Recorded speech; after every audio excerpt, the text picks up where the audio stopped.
ಪರಿಚಯ ಮಾಡಿಕೊಳ್ಳುವ ಸಂದರ್ಭದಲ್ಲಿ ನಾವಿದ್ದೇವೆ.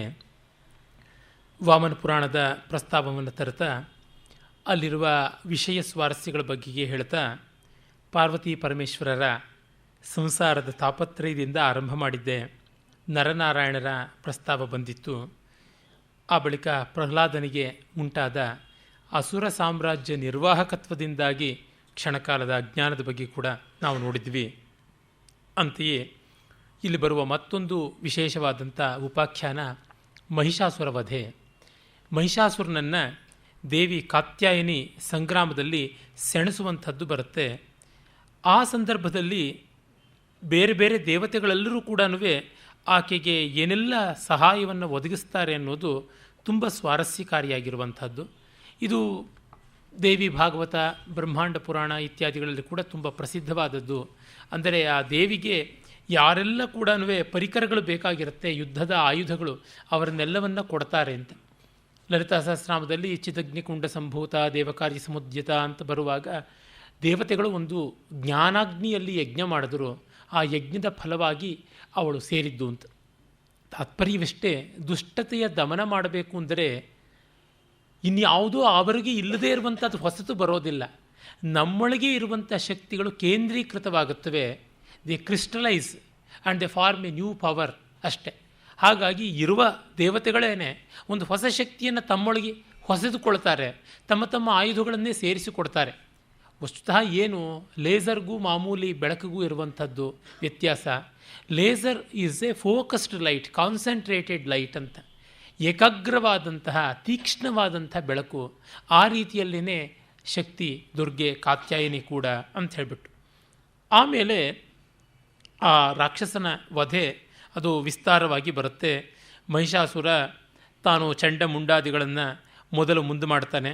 ಆ ಚಂಡಮುಂಡಾದಿಗಳು ದೇವಿಯ ಸೌಂದರ್ಯವನ್ನು ವರ್ಣನೆ ಮಾಡಿ ಮಹಿಷಾಸುರನಿಗೆ ಹೇಳ್ತಾರೆ. ಆಮೇಲೆ ಮಹಿಷಾಸುರನನ್ನು ಎದುರಿಸೋಕ್ಕೆ ಮುನ್ನ ಆ ಇಬ್ಬರು ರಾಕ್ಷಸರನ್ನು ತಾನು ಭದ್ರಕಾಳಿ ಮಹಾಕಾಳಿ ಎಲ್ಲರೂ ಸೇರಿ ಸಂಹಾರ ಮಾಡ್ತಾರೆ. ಕಡೆಗೆ ಮಹಿಷಾಸುರ ಕೂಡ ಸಾಯ್ತಾನೆ ಅಂತ. ಇದು ನಮಗೆ ಗೊತ್ತಿರುವ ಕಥೆಯಾದ್ದರಿಂದ ಮತ್ತೆ ಮುಂದೆ ನಾನು ದೇವಿ ಭಾಗವತವನ್ನು ತೆಗೆದುಕೊಳ್ಳಲಿದ್ದೀನಿ. ಮುಂದೆ ಅಂತಂದರೆ ಮುಂದೆ ಈ ಒಂದು ಪುರಾಣ ಪರಿಚಯದ ಇನ್ನೊಂದು ಕಂತು ಬಂದಾಗ ಆಗ ದೇವಿಯ ಮಹಾತ್ಮ್ಯ ಬಹಳ ವಿಸ್ತಾರವಾಗಿ ಬರುವ ಕಾರಣ ಹೇಳೋದಕ್ಕೆ ಹೊರಟಿಲ್ಲ. ಆ ಕಾರಣದಿಂದಲೇ 14 ಮನುಗಳ ಒಂದು ಕಥೆಯನ್ನು ನಾನು ಮಾರ್ಕಂಡೇಯ ಪುರಾಣಕ್ಕಾಗಿ ಮೀಸಲಿಟ್ಕೊಳ್ತಾ ಇದ್ದೀನಿ.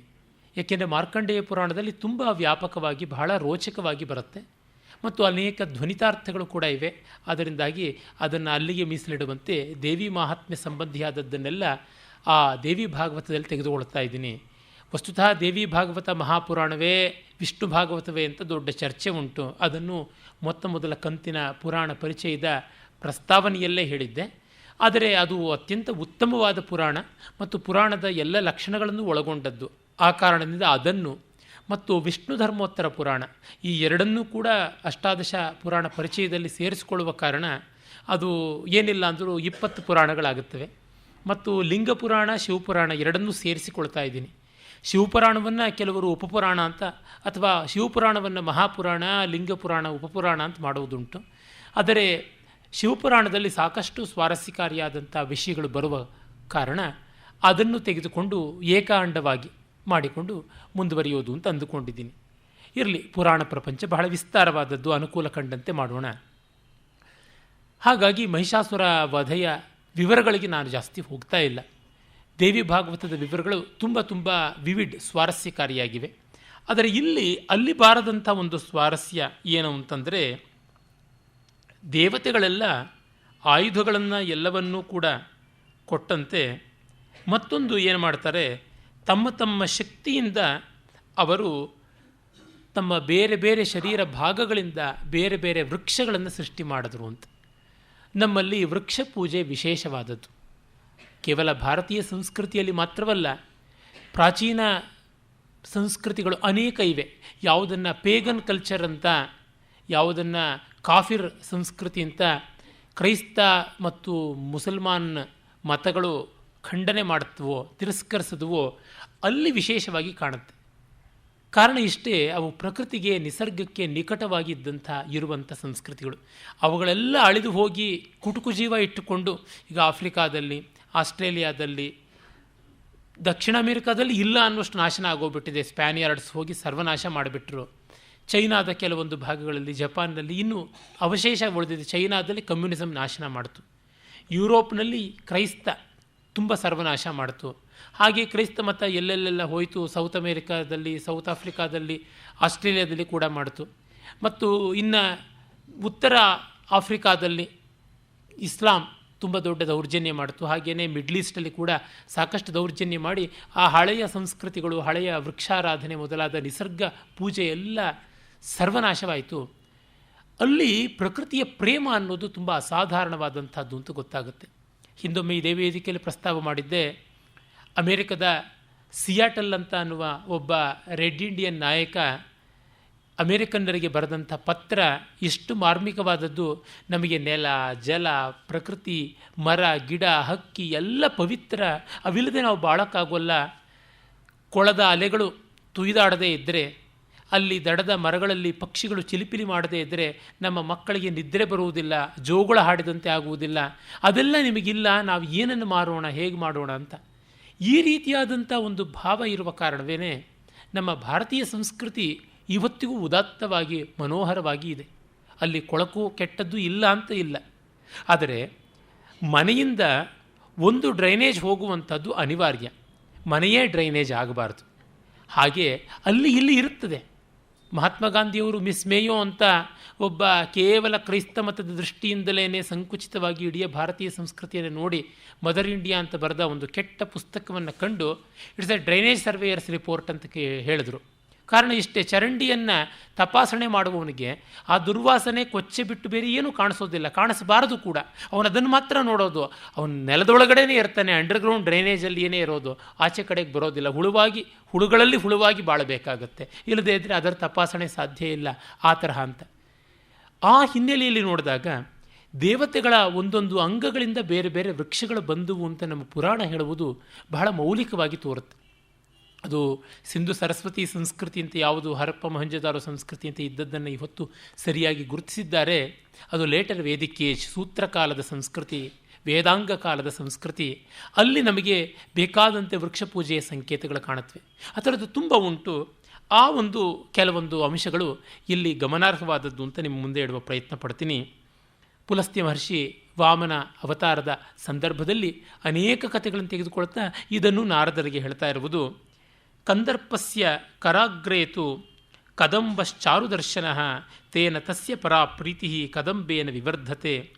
ಮನ್ಮಥನ ಕೈಯಿಂದ, ಕಂದರ್ಪ ಅಂದರೆ ಮನ್ಮಥ ತಾನೆ, ಅವನ ಕೈಯಿಂದ ಕದಂಬ ವೃಕ್ಷ ಬಂತು. ಆಮೇಲೆ ಯಕ್ಷಾಣ ಮಧಿಪಸ್ಯಾಪಿ ಮಣಿಭದ್ರಸ್ಯ ನಾರದ ವಟವೃಕ್ಷ ಸಮಭವತ್ ತಸ್ಮಿನ್ಸ್ತಸ್ಯ ರತಿಸ್ಸದ.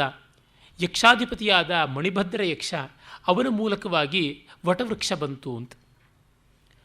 ಈಗ ವಟವೃಕ್ಷದ ಬುಡದಲ್ಲಿ ಮಹಾದೇವ ದಕ್ಷಿಣಾಮೂರ್ತಿಯಾಗಿ ಕೂತಿದ್ದಾನೆ.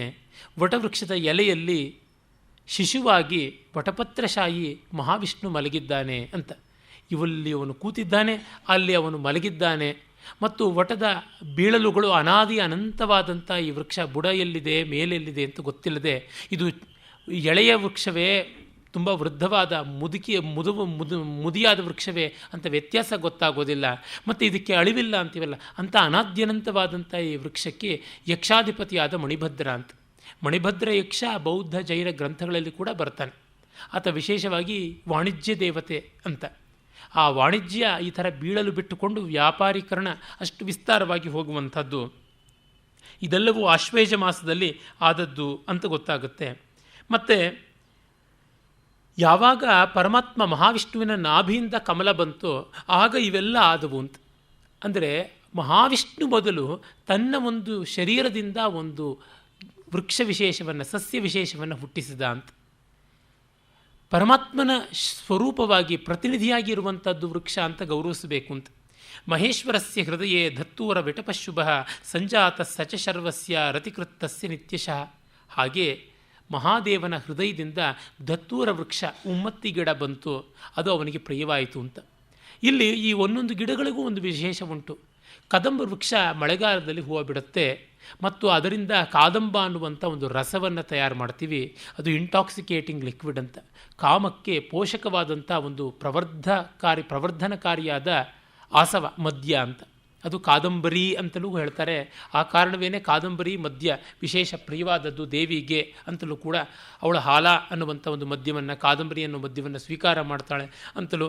ಮತ್ತು ಕಾದಂಬರಿ ರಸ ಅನ್ನುವಂಥದ್ದು ಈ ನಾಗರಿಕ ವೃತ್ತಾಂತದಲ್ಲಿ ಅನಿವಾರ್ಯವಾದಂಥ ಒಂದು ಹಾಟ್ ಡ್ರಿಂಕ್ ಅಂತೆಲ್ಲ ನಮ್ಮ ಇತಿಹಾಸದಲ್ಲಿ ಕಾವ್ಯ ನಾಟಕಾದಿಗಳ ಪುಟಗಳಲ್ಲಿ ಬರ್ತವೆ. ಮನ್ಮಥನಿಗೆ ಅದು. ಆಮೇಲೆ ಮಹೇಶ್ವರ ದತ್ತೂರ ಅದು ಒಂದು ರೀತಿಯಾದ ಮನಸ್ಸಿಗೆ ಉನ್ಮಾದವನ್ನು ತರುವಂಥದ್ದು. ಅದನ್ನು ಆಸ್ವಾದ ಮಾಡಿದ ಮೇಲೆ ನಮ್ಮ ಬುದ್ಧಿ ನಮ್ಮ ಕೈನಲ್ಲಿರೋಲ್ಲ. ಅದು ಮದ್ಯದಂತೆ ಅಲ್ಲ, ಇನ್ನೂ ಬುದ್ಧಿ ಭ್ರಮಣೆಯನ್ನೇ ಮಾಡುವಂಥದ್ದು. ಅದನ್ನು ಶಿವ ಯಾಕೆ ಇಷ್ಟಪಡ್ತಾನೆ ಅಂದರೆ, ನಮ್ಮಲ್ಲಿ ಯೋಗಿಗಳು ಮೊದಲಾದವರೆಲ್ಲರೂ ಕೂಡ ಯೋಗ ಮಾರ್ಗದಲ್ಲಿದ್ದವರಿಗೆ ಯಾವುದೋ ಒಂದೊಂದು ರೀತಿಯಲ್ಲಿ ತಮ್ಮ ತಮ್ಮ ಮನಸ್ಸನ್ನು ಕಳಚಿಕೊಂಡು ಅದನ್ನು ಮೀರಬೇಕು ಅಂತ.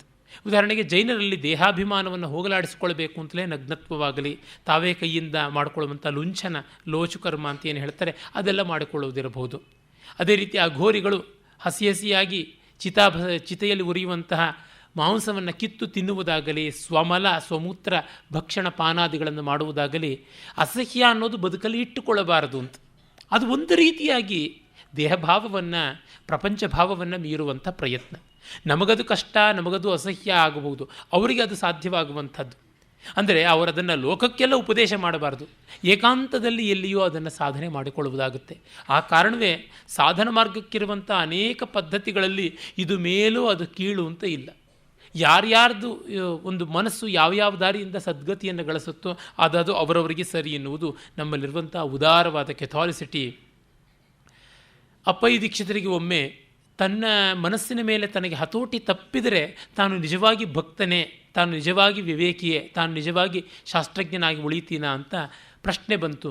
ಆಗ ಅವರು ದತ್ತೂರದ ಬೀಜವನ್ನು ಆಯ್ಕೆ ಮಾಡಿಕೊಂಡು ಅದರ ರಸ ಮಾಡಿ ಕುಡಿದು ಶಿಷ್ಯರಿಗೆಲ್ಲ ನಾನು ಏನು ವರ್ತಿಸಿದ್ರು, ಹೇಗೆ ವರ್ತಿಸಿದ್ರು ಅದನ್ನೆಲ್ಲವನ್ನು ನೀವು ದಾಖಲೆ ಮಾಡಿಕೊಳ್ಳಬೇಕು ಅಂತಂದರು. ಆಗ ಅವರ ಬಾಯಿಯಿಂದ 50 ಪದ್ಯಗಳು ಬಂದವು. ಅದು ಆತ್ಮಾರ್ಪಣ ಸ್ತುತಿ ಅಂತ, ಉನ್ಮತ್ತ ಪಂಚಾಶತ್ ಅಂತ ಪ್ರಸಿದ್ಧವಾಗಿದೆ. ಅಂದರೆ ಆಗಲೂ ಕೂಡ ಮನಸ್ಸು ತನ್ನ ಹತೋಟಿಯಲ್ಲಿ ಇಲ್ಲದೇ ಇದ್ದಾಗಲೂ ಅವರು ಮನಸ್ಸು ಹತೋಟಿಯಲ್ಲಿದ್ದವರು ಯಾವ ರೀತಿ ವರ್ತಿಸ್ತಾರೆ ಅಂದರೆ ಕಾನ್ಷಿಯಸ್ ಆಗಿ ಹೀಗಿರಬೇಕು ಹಾಗಿರಬೇಕು ಅಂತ ಆ ರೀತಿಯಲ್ಲಿಯೇ ಇದ್ದರು ಅಂತ. ಆ ಒಂದು ಉನ್ಮತ್ತ ಕಾರಕವಾದಂಥ ದತ್ತೂರ ಉಮ್ಮತ್ತಿ ಗಿಡ ಅಂತ, ಉನ್ಮತ್ತ ಅನ್ನೋ ಶಬ್ದದಿಂದಲೇ ಬಂದದ್ದು. ಅದು ಶಿವನಿಂದ ಬಂತು, ಶಿವನಿಗೆ ಪರಮ ಪ್ರಿಯವಾದದ್ದು. ಸಂಸ್ಕೃತದಲ್ಲಿ ಅದಕ್ಕೆ ಕನಕ ಅಂತಲೂ ಹೇಳ್ತಾರೆ. ಶಿವ ಬೈರಾಗಿ ಅಲ್ವಾ, ಬೈರಾಗಿಗಳ ಅರಸ. ಕೆಲವರು ಉತ್ತರ ಭಾರತದಲ್ಲಿ ಎಲ್ಲ ಹೆಚ್ಚಾಗಿರ್ತಕ್ಕಂಥವ್ರು, ಇಲ್ಲಿಯೂ ಕೂಡ ಜೋಗಿಗಳು ಅಂತ, ಅವಧೂತರು ಅಂತ ಎಲ್ಲ ಅವರು ಗಾಂಜಾ ಮೊದಲಾದಂಥವನ್ನು ಯಥೇಷ್ಟವಾಗಿ ಸ್ವೀಕಾರ ಮಾಡ್ತಾರೆ.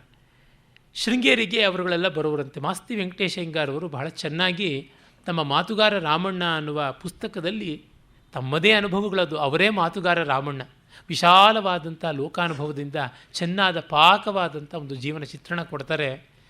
ಅಲ್ಲಿ ಶೃಂಗೇರಿ ಸ್ವಾಮಿಗಳೊಬ್ಬರ ಬಗ್ಗೆ ಬರೀತಾರೆ. ಅವರು ಪ್ರಾಯಶಃ ಶಿವಾಭಿನವ ನರಸಿಂಹ ಭಾರತಿ ಸ್ವಾಮಿಗಳು ಅಥವಾ ಚಂದ್ರಶೇಖರ ಭಾರತಿ ಸ್ವಾಮಿಗಳು ಇರಬೇಕು. ಅವರ ಕಾಲದಲ್ಲಿ ಅವರಿಬ್ಬರು ತಾನೇ ಇದ್ದದ್ದು. ಅವರು ಪೀಠಾಧಿಪತಿಗಳಾಗಿದ್ದಾಗ ಯಾರೋ ಒಬ್ಬರು ಉತ್ತರ ಭಾರತದಿಂದ ಈ ಥರದ ಬೈರಾಗಿಗಳು ಬಂದಿದ್ದರಂತೆ. ಅವರು ಮಠದಲ್ಲಿ ಎಲ್ಲ ವ್ಯವಸ್ಥೆ ಆಯಿತು, ಊಟಕ್ಕೆ ವಸತಿಗೆ ಎಲ್ಲ. ಆ ಪಾರುಪತ್ಯ ಮಾಡುವಂಥ ಅಧಿಕಾರಿಗಳ ಹತ್ರ ಹೋಗಿ ನನಗೆ ಗಾಂಜಾ ಬೇಕು ಅಂತ ಕೇಳಿದ್ರಂತೆ. ಗಾಂಜಾನೋ ಅಫೀಮ್ನೋ. ಚೇಚೆ ಇದೆಲ್ಲ ಮಠದಲ್ಲಿ ಕೊಡೋದಿಲ್ಲ ಅಂತ. ಸ್ವಾಮಿಗಳು ಸಕಲ ಸೌಕರ್ಯ ಮಾಡಿಕೊಡಬೇಕು ಸಾಧುಗಳಿಗೆ ಅಂತ ಹೇಳಿಲ್ವೇ, ಮಾಡಿಸಿಕೊಡಿ ಅಂತ. ಅಧಿಕಾರಿಗಳು ನಿರುಪಾಯರಾಗಿ ಸ್ವಾಮಿಗಳ ಹತ್ರ ಹೋದರೆ, ಕೊಡಿ ಪರವಾಗಿಲ್ಲ, ಅವರಿಗೆ ಸುಲಭದಲ್ಲಿ ಆ ಬ್ರಹ್ಮಾನಂದ ಬೇಕು ಅಂತ ಅನಿಸುತ್ತೆ, ಅದು ಈ ದಾರಿ ಇರಲಿ ಪರವಾಗಿಲ್ಲ ಕೊಡಿ, ಅವ್ರ ಸುಖ ಅವ್ರು ನೋಡಿಕೊಳ್ಳಿ ಅಂತ ಹೇಳ್ಬಿಟ್ಟು ಅದಕ್ಕೆ ವ್ಯವಸ್ಥೆ ಮಾಡಿಕೊಟ್ರಂತೆ. ಸ್ವಾಮಿಗಳ ಔದಾರ್ಯ ಎಂಥದ್ದು ಅಂತ ಮಾಸ್ತಿ ವೆಂಕಟೇಶ ಅಯ್ಯಂಗಾರ್ ಹೇಳ್ತಾರೆ.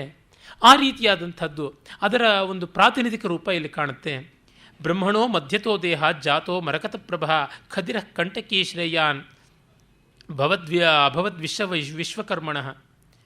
ಮತ್ತು ವಿಶ್ವಕರ್ಮ ಸ್ವರೂಪಿಯಾದ ಬ್ರಹ್ಮನ ಮಧ್ಯದಿಂದ ನಡುವಿನಿಂದ ಬಂದದ್ದು ಖದಿರ, ಗೊಬ್ಬಳಿ ಮರ, ಜಾಲಿ ಮರ ಅಂತ ಕರಿತೀವಲ್ಲ, ಅದು ಯಜ್ಞಕ್ಕೂ ಕೂಡ ಪ್ರಯೋಜನಕಾರಿಯಾದದ್ದು. ಯಜ್ಞದಲ್ಲಿ ಇದು ಹೇಯ, ಇದು ಸ್ವೀಕಾರ್ಯ ಅಂತಿಲ್ಲ, ಎಲ್ಲವನ್ನೂ ಕೂಡ ಗೌರವಿಸ್ತೀವಿ, ಎಲ್ಲವನ್ನೂ ಕೂಡ ಒಪ್ಪಿಕೊಳ್ತೀವಿ. ಯಜ್ಞ ದೃಷ್ಟಿ ಎನ್ನುವುದೇ ಸಮಸ್ತಾಂಗೀಕಾರ, ಅಕ್ಸೆಪ್ಟೆನ್ಸ್ ಅನ್ನುವಂಥದ್ದು ಯಜ್ಞದ ಮೂಲ ಧಾತು. ಆ ಕಾರಣ ಖದಿರ ವೃಕ್ಷ ತುಂಬ ಗಟ್ಟಿಯಾದದ್ದು. ಅದರ ಮರ ಯಾವುದಕ್ಕೆ ತುಂಬ ಪ್ರಯೋಜನಕಾರಿಯಾಗುತ್ತೆ ಅಂತಂದರೆ, ಈ ರೈಲ್ವೆ ಕೆಳಗಡೆ ಹಾಕುವಂಥ ಮರದ ದಿಮ್ಮಿಗಳಿವೆಯಲ್ಲ ಅದಕ್ಕೆ ತುಂಬ ಪ್ರಯೋಜನಕಾರಿಯಾಗುತ್ತೆ. ಮತ್ತು ಅದು ಬಹಳ ಗಟ್ಟಿಯಾದ ಮನೆಯ ಹೊಸಲುಗಳನ್ನು ಈ ಥರದ್ದನ್ನು ದ್ವಾರಬಂಧಗಳನ್ನು ಮಾಡೋದಕ್ಕಾಗುತ್ತೆ. ಎಷ್ಟೋ ಕಡೆ ಅದನ್ನು ಮಾಳಿಗೆಗೆ ಜಂತಿಗಳಾಗಿ ಕೂಡ ಬಳಸ್ತಾರೆ, ಉರುವಲಾಗಿ ಕೂಡ ಬಳಸ್ತಾರೆ. ಬಯಲುಸೀಮೆಯಲ್ಲಿ ಪಾಪ ಅದೇ ಸಿಗುವಂಥದ್ದು ಜಾಲಿ ಮರ ಇರಲಿ. ಅದು ಅಂದರೆ ಇದು ಚೆನ್ನಾಗಿರುವಂಥ ಹೂ ಬಿಡುವ ಹಣ್ಣು ಬಿಡುವಂಥದ್ದು ಅಂತಂದರೆ ಮುಳ್ಳುಗಿಡವೂ ಉಂಟು, ತುಳಸಿ ಸೊಪ್ಪಿನ ಥರದ ಗಿಡವೂ ಉಂಟು. ಅಂದರೆ ಯಾವ ಗಿಡವೇ ಆಗಲಿ ನಮಗೆ ಪ್ರಯೋಜನಕಾರಿ ಅನ್ನೋದರಿಂದ ಅಂತಲ್ಲ, ವಿಶ್ವಸ್ತರದಲ್ಲಿ ಇಂದು ಯೂನಿವರ್ಸಲ್ ಕಾಸ್ಮಿಕ್ ಡೈಮೆನ್ಷನ್ ಎಲ್ಲಕ್ಕೂ ಎಲ್ಲದರ ಅಸ್ತಿತ್ವಕ್ಕೂ ಬೆಲೆ ಇದೆ ಎನ್ನುವಂಥದ್ದು. ಗಿರಿಜಾಯ ಕರತಲೆ ಕುಂದಗುಲ್ಮಸ್ತ್ವಜಾಯಿತ, ದೇವಿ ಪಾರ್ವತಿಯ ಕೈಯಿಂದ ಮಲ್ಲಿಗೆಯ ಬಳ್ಳಿ ಹುಟ್ಟಿತು. ಗಣಾಧಿಪಸ್ಯ ಕುಂಭಸ್ಥೋ ರಾಜತೆ ಸಿಂಧುವಾರಕ, ಸಿಂಧುವಾರ ಅದು ಗಣಪತಿಯ ಕುಂಭಸ್ಥಳದಿಂದ ಹುಟ್ಟಿತು. ಯಮಸ್ಯ ದಕ್ಷಿಣೇ ಪಾರ್ಶ್ವೇ ಪಾಲಾಶೋ ದಕ್ಷಿಣೋತ್ತರೆ, ಯಮನ ಬಲಗಡೆಯಿಂದ ಬಂದದ್ದು ಪಲಾಶ ವೃಕ್ಷ. ಪಲಾಶ ಅಂತಂದರೆ ಯಾವುದನ್ನು ಮುತ್ತುಗ ಅಂತ ಕರಿತೀವಿ ಅದು. ಕೃಷ್ಣೋದುಂಬರಕೋ ರುದ್ರಾಜ್ಜಾತಃ ಕ್ಷೋಭಕರೋ ವೃಷಃ, ಔದುಂಬರ ಅತ್ತಿಯ ಮರ ಅದು ರುದ್ರನಿಂದ ಬಂತು. ಶಿವ ಆಯಿತು. ರುದ್ರ ಅಂದರೆ ಏಕಾದಶ ರುದ್ರರಿರುವರಲ್ಲಿ ಒಬ್ಬ ರುದ್ರನಿಂದ ಬಂದದ್ದು. ಸ್ಕಂದಸ್ಯ ಬಂಧುಜೀವ, ಬಂಧುಜೀವ ಅಂತ ಒಂದು ವೃಕ್ಷ, ನಾನು ಅದನ್ನು ನೋಡಿಲ್ಲ. ಅದು ವೈದ್ಯಕೀಯವಾಗಿ ತುಂಬ ಪ್ರಯೋಜನಕಾರಿಯಾದದ್ದು. ಪುತ್ರಂಜೀವ, ಬಂಧುಜೀವ ಈ ರೀತಿಯಾದದ್ದೆಲ್ಲ ಉಂಟು. ತುಂಬ ಪ್ರಾಣವನ್ನು ಉಪಯೋಗ ಮಾಡುವಂಥದ್ದು. ಪುತ್ರಂಜೀವ ಅನ್ನುವಂಥ ಗಿಡದ ಬೀಜವನ್ನು ಮುಸಲ್ಮಾನರು ಕೂಡ ಜಪಮಾಲೆಗೆ ಬಳಸ್ತಾರೆ. ಬಹಳ ಗಟ್ಟಿಯಾಗಿರುವಂಥದ್ದು ಅದರ ಮಣಿಗಳು. ಕಾತ್ಯಾಯನ್ಯ ಶಮೀಜಾತ ಬಿಲ್ವೋ ಲಕ್ಷ್ಮ್ಯಾ ಕರೆ ಭವತ್, ಕಾತ್ಯಾಯನಿಯಿಂದ ಶಮೀ ವೃಕ್ಷ ಬನ್ನಿಯ ಮರ ಬಂತು, ಲಕ್ಷ್ಮಿಯಿಂದ ಬಿಲ್ವ ವೃಕ್ಷ ಬಂತು. ನಾಗಾನಾಂ ಪತಯೇ ಬ್ರಹ್ಮ ಶರಸ್ತಂಭೋ ವ್ಯಜಾಯಿತ, ಶರಸ್ತಂಭ ಅಂತಂದರೆ ನೊದೆ ಹುಲ್ಲು ಅಂತ, ಅದು ನಾಗಪತಿ ನಾಗರಾಜನಿಂದ ಬಂತು. ವಾಸುಕೇಹೇ ವಿಸ್ತೃತೆ ಪುಚ್ಛೆ ಪೃಷ್ಠೆ ದೂರ್ವಾ ಸಿತಾಸಿತ, ವಾಸುಕಿಯ ಬಾಲದ ಕಡೆಯಿಂದ ಗರಿಕೆ ಹುಲ್ಲು ಬಂತು. ಸಾಧ್ಯಾನಾಂ ಹೃದಯೇ ಜಾತೋ ವೃಕ್ಷೋ ಹರಿತಚಂದನ, ಹರಿಚಂದನ ಆ ಒಂದು ಕೆಂಪು ಚಂದನವನ್ನು ಕೊಡುವಂಥ ವೃಕ್ಷ ಅದು ಸಾಧ್ಯರು, ಸಿದ್ಧರು, ಸಾಧ್ಯರು, ರುಭಗಳು ಎಲ್ಲ ಬೇರೆ ಬೇರೆ ದೇವತೆಗಳ ಸಮೂಹ ಅಲ್ಲಿಂದ ಬಂದದ್ದು. ಏವಂ ಜಾತೇಷು ಸರ್ವೇಷು ತೇನ ತತ್ರ ರತಿರ್ಭವೇತ್, ತತ್ರ ರಮ್ಯೇ ಶುಭೇ ಕಾಲೇ ಯಾ ಶುಕ್ಲೈಕಾದಶಿ ಭವೇತ್, ತಸ್ಯಾಂ ಸಂಪೂಜಯೇತ್ ವಿಷ್ಣುಂ ತೇನ ಖಂಡೋಸ್ಯ ಪೂರ್ಯತೆ. ಈ ರೀತಿಯಾದ ಗಿಡ ಮರಗಳನ್ನೆಲ್ಲವನ್ನೂ ಕೂಡ ಆಶ್ವೇಜ ಮಾಸ, ಅದು ಈ ಮಾಸ ಇಲ್ಲಿ ಶುಕ್ಲ ಪಕ್ಷದಲ್ಲಿ ಆಗಿ ಹೋಯಿತು. ಅಲ್ಲಿ ಏಕಾದಶಿಯ ದಿವಸದಂದು ಈ ಎಲ್ಲ ವೃಕ್ಷಗಳನ್ನು ಪೂಜೆ ಮಾಡಿದ್ರೆ, ಅಂದರೆ ವಿಜಯದಶಮಿ ಮರುದಿವಸ ಪೂಜೆ ಮಾಡಿದ್ರೆ ಎಲ್ಲ ದೇವತೆಗಳಿಗೆ ಪ್ರೀತಿಯಾಗುತ್ತದೆ ಅಂತ. ಅಂದರೆ ವೃಕ್ಷ ಪೂಜೆಯಿಂದ ಭಗವತ್ ಪ್ರೀತಿ ಅಂತ ಆ ಮೂಲಕವಾಗಿ ಆದರೂ ವೃಕ್ಷಗಳನ್ನು ಗೌರವಿಸಲಿ. ಪುಷ್ಪೈ ಪತ್ರೈ ಫಲೈರ್ವಾಪಿ ಗಂಧವರ್ಣ ರಸಾನ್ವಿತೈ ಓಷಧೀಭಿಶ್ಚ ಮುಖ್ಯಾಭಿ, ಈ ಎಲ್ಲ ವೃಕ್ಷಗಳಿಂದ ಔಷಧಿಗಳಿಂದ ಎಲ್ಲದರಿಂದಲೂ ಕೂಡ ಶರದಾಗಮ, ಶರತ್ತಿನ ಆಗಮ ಗೊತ್ತಾಗುತ್ತೆ. ಘೃತಂ ತಿಲ ವ್ರೀಹಿಯವ ಹಿರಣ್ಯ ಕನಕಾದಿಯತ್ ಮಣಿಮುಕ್ತಾ ಪ್ರಬಾಲಾನಿ ವಸ್ತ್ರಾಣಿ ವಿವಿಧಾನಿ ಚ, ಇವೆಲ್ಲವೂ ಕೂಡ ಪೂಜನೀಯವಾದವು, ವೃಕ್ಷಗಳಿಂದ ಬರುತ್ತವೆ, ಪರಿಸರದಿಂದ ಬರುತ್ತವೆ.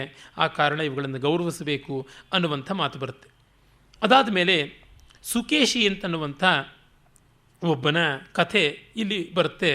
ಅದು ಬಹಳ ಆಕರ್ಷಕವಾಗಿದೆ. ಕಾರಣ ಸುಕೇಶಿಯ ಮೂಲಕವಾಗಿ ಇನ್ನಿಷ್ಟೋ ಬಹಳ ಪ್ರಯೋಜನಕಾರಿಯಾದಂಥ ವಿಷಯಗಳೆಲ್ಲ ಗೊತ್ತಾಗುತ್ತವೆ. ಆಸೀನ್ ನಿಶಾಚರಪತಿ ವಿದ್ಯುತ್ಕೇಶೇತಿ ವಿಶ್ರುತಃ ತಸ್ಯ ಪುತ್ರೋ ಗುಣಜ್ಯೇಷ್ಠ ಸುಕೇಶಿರಭವತ್ತತಃ. ಹಿಂದೊಮ್ಮೆ ವಿದ್ಯುತ್ಕೇಶಿ ಎಂಬ ರಾಕ್ಷಸ ಇದ್ದ, ಅವನ ಮಗ ಗುಣವಂತನಾದವನು ಸುಕೇಶಿ ಅಂತ. ನಮ್ಮಲ್ಲಿ ರಾಕ್ಷಸರೆಲ್ಲ ಅಯೋಗ್ಯರು ಅಂತ ಮಾಡಿಲ್ಲ, ಅವರಲ್ಲಿ ಯೋಗ್ಯರಾದವರು ಬರ್ತಾರೆ, ದೇವತೆಗಳಲ್ಲಿ ಅಯೋಗ್ಯರಾದವರು ಬರ್ತಾರೆ. ಎರಡನ್ನೂ ಕೂಡ ನೋಡಿ ಲೆಕ್ಕ ಹಾಕಿರೋದು ಉಂಟು. ಕಾರಣ ಎಲ್ಲರೂ ಒಬ್ಬನೇ ಪ್ರಜಾಪತಿಯ ಸಂತಾನ ಅಲ್ಲವೇ, ಅದನ್ನು ಮರೆತಿಲ್ಲ. ಹಾಗಾಗಿ ಆರ್ಯ ಅನಾರ್ಯ ದ್ರಾವಿಡ ಮೊದಲಾದ ವಿಭಾಗಗಳೆಲ್ಲವೂ ಕೂಡ ಆಮೇಲಿನ ವಿಕಾರಗಳಿಂದ ಬಂದದ್ದು, ಮೊದಲು ಇದ್ದದ್ದಲ್ಲ, ಅದು ಬೇರೆಯವರು ಹೇರಿ ಇದ್ದು ಹುಟ್ಟಿ ಹಾಕಿದ್ದು ಅಂತ ಗೊತ್ತಾಗುತ್ತೆ. ಅವನು ತುಂಬ ಚೆನ್ನಾಗಿ ರಾಜ್ಯಭಾರವನ್ನು ಮಾಡ್ತಾ ಇದ್ದ, ಬಹಳ ಸೊಗಸಾಗಿ ಲೋಕವನ್ನು ನಡೆಸ್ಕೊಳ್ತಾ ಇದ್ದ. ಅವನು ಹೋಗಿ ಋಷಿಗಳನ್ನು ಕಾಣ್ತಾನೆ. ಪರಮಾತ್ಮನನ್ನು, ಶಿವನನ್ನು ತಪಸ್ಸು ಮಾಡಿ ಋಷಿಗಳನ್ನು ಸಾಕ್ಷಾತ್ಕಾರ ಮಾಡಿಕೊಂಡು ಬಿಟ್ಟು ಸ್ವಾಧ್ಯಾಯಂ ತ್ರ್ಯಂಬಕೆ ಭಕ್ತಿ ಧರ್ಮೋಯಂ ರಾಕ್ಷಸ ಸ್ಮೃತಃ, ಪರಮಾತ್ಮ ಶಿವನಲ್ಲಿ ಋಷಿಗಳ ಸನ್ನಿಧಿಯಲ್ಲಿ ಜ್ಞಾನವನ್ನು ತತ್ವವನ್ನು ತಿಳ್ಕೊಳ್ತಾನೆ. ಆಗ ಋಷಿಗಳೆಲ್ಲ ಅವನಿಗೆ ಲೋಕದಲ್ಲಿ ಇರಬೇಕಾದ ಧರ್ಮದ ರೀತಿಯನ್ನು ಹೇಳ್ತಾರೆ. ತತ್ರಯೇ ಮಾನವ ಧರ್ಮ ಸ್ಥಾನ್ಭೂಯೋ ವಕ್ತುಮರ್ಹತ ಅಂತ ಕೇಳ್ತಾನೆ. ಮಾನವ ಧರ್ಮವನ್ನು ಕುರಿತು ಹೇಳಿ ಅಂತ. ನನಗೆ ನೆನಪಾಗುತ್ತೆ, ತುಂಬ ಕಡೆಯಲ್ಲೆಲ್ಲ ಮನುವಾದಿಗಳು ಅಂತ ಆಕ್ಷೇಪ ಮಾಡ್ತಾರೆ. ನಾವು ಮನುವಾದಿಗಳಲ್ಲ, ಮಾನವತಾವಾದಿಗಳು, ಮಾನವ ಧರ್ಮ ಬೇಕು ನಮಗೆ, ಮನುಧರ್ಮ ಅಲ್ಲ ಅಂತ. ಮನೋಹೋ ಅಯಂ ಇತಿ ಮಾನವ ಅಂತ ತಾನೇ, ಮನುವಿನಿಂದ ಬಂದದ್ದು ಮಾನವ ಅಂತ. ಇಲ್ಲಿ ಎರಡೂ ಅರ್ಥದಲ್ಲಿ, ಅಂದರೆ ಹ್ಯೂಮನ್ ವ್ಯಾಲ್ಯೂಸ್ ಅಂತ ಅದನ್ನು, ಮತ್ತು ಮನು ಪ್ರಣೀತವಾದದ್ದು ಅಂತ ಎರಡೂ ಒಂದೇನೆ. ಮನು ಒಳಿತಿಗಾಗಿಯೇ ಹೇಳಿದ್ದು, ಕೆಡಕಿಗಾಗಿ ಏನೂ ಹೇಳಿದ್ದಲ್ಲ. ಆ ಒಂದು ಮೌಲ್ಯಗಳನ್ನು ತಿಳಿಸಿಕೊಡಿ ಅಂತಂದಾಗ ಅದನ್ನು ಬಹಳ ಚೆನ್ನಾಗಿ ಸಾಮಾನ್ಯ ಧರ್ಮ, ವಿಶೇಷ ಧರ್ಮ ಈ ರೀತಿಯಾಗಿ ಹೇಳ್ತಾ ಬರ್ತಾರೆ. ಇಲ್ಲಿ ಗರುಡ ಪುರಾಣದಲ್ಲೂ ಇಲ್ಲದೇ ಇರುವಂಥದ್ದು ಒಂದು ಬರುತ್ತೆ. ಅದು ಏನಂದರೆ, ಈ ಧರ್ಮಾದಿಗಳನ್ನೆಲ್ಲ ನಾವು ಪಾಲಿಸದೇ ಇದ್ದರೆ ಏನಾಗುತ್ತೆ ಅಂತ ಹೇಳುವಾಗ ವಿಶೇಷವಾಗಿ ಅನೇಕ ನರಕಗಳ ವಿಭಾಗವನ್ನು ಮಾಡಿ ಹೇಳ್ತಾರೆ. ಹಾಗಾಗಿ ಅನೇಕ ನರಕಗಳ ಪ್ರವಿಭಾಗಗಳು ಬರ್ತವೆ. ಕಡಿಮೆ ಅಂತಂದರೆ 12-13 ನರಕಗಳಷ್ಟು ಉಲ್ಲೇಖಗಳು ಬರ್ತವೆ. ಅದು ಗರುಡ ಪುರಾಣದಲ್ಲಿ ಇಲ್ಲದ್ದು ಇಲ್ಲಿ ಇರುವ ಕಾರಣವಾಗಿ ಸುಮ್ಮನೆ ಆ ನರಕಗಳನ್ನು ಓದಿ ಹೇಳಿ ಮತ್ತೆ ಧರ್ಮದ ವಿವರಗಳಿಗೆ ಹೋಗ್ತೀನಿ. ಇದನ್ನು ತಪ್ಪಿದರೆ ಏನು ಅಂತ ಸ್ವಾರಸ್ಯಕಾರಿಯಾಗಿವೆ ಹೆಸರುಗಳು. ಕೆಲವು ನಮಗೆ ಗೊತ್ತಿರುವಂಥದ್ದು, ರೌರವೋ ನಾಮ ನರಕ, ರೌರವ ಅಂತ ಒಂದು ನರಕ, ಘೋರವಾದದ್ದು. ಅದಾದ ಮೇಲೆ ಬರುವಂಥದ್ದು ಮಹಾರೌರವ ಅಂತ, ಇನ್ನೊಂದು ತಾಮಿಸ್ರ, ಕತ್ತಲೆ ಅಂತ. ರೌರವ ಅಂದರೆ ತುಂಬ ಬಾಧೆ ಕೊಡುವಂಥದ್ದು, ಮತ್ತು ಇನ್ನೂ ಹೆಚ್ಚು ಬಾಧೆ ಕೊಡುವುದು ಮಹಾರೌರವ. ತಾಮಿಸ್ರ ಕತ್ತಲು, ಅಂಧ ತಾಮಿಸ್ರ ಮತ್ತು ಕಣ್ಣು ಚುಚ್ಚಿ ಹೋಗುವಂಥ ಕತ್ತಲೆ, ಆ ರೀತಿಯಾದಂಥದ್ದು. ಮತ್ತು ಕಾಲಚಕ್ರ ಅನ್ನುವಂಥದ್ದು ಇನ್ನೊಂದು 5ನೆಯ ನರಕ. ಕಾಲಚಕ್ರದಲ್ಲಿ ಕ್ರೂರವಾದ ಹಿಂಸೆಯನ್ನು ಖಡ್ಗಾದಿಗಳ ಅಂಚಿರ್ತಕ್ಕಂಥ ಚಕ್ರಗಳ ಮೂಲಕವಾಗಿ ಮಾಡ್ತಾರೆ ಅಂತ. ಅಪ್ರತಿಷ್ಠ, ನಿಲ್ಲೋದಕ್ಕೆ ಆಗದಂಥ ಒದ್ದಾಟ ಇರುವಂಥ ನರಕ.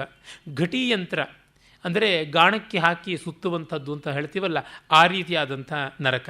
ಅಸಿಪತ್ರವನ, ಅಲ್ಲಿ ಒಂದು ಕಾಡು, ಆ ಕಾಡಲ್ಲಿ ಇರುವ ಮರಗಳೆಲ್ಲ ಖಡ್ಗಗಳ ಬೇರೆ ಬೇರೆ ಆಕಾರಗಳನ್ನೇ ಎಲೆಗಳಾಗಿ ಹೊಂದಿವೆ.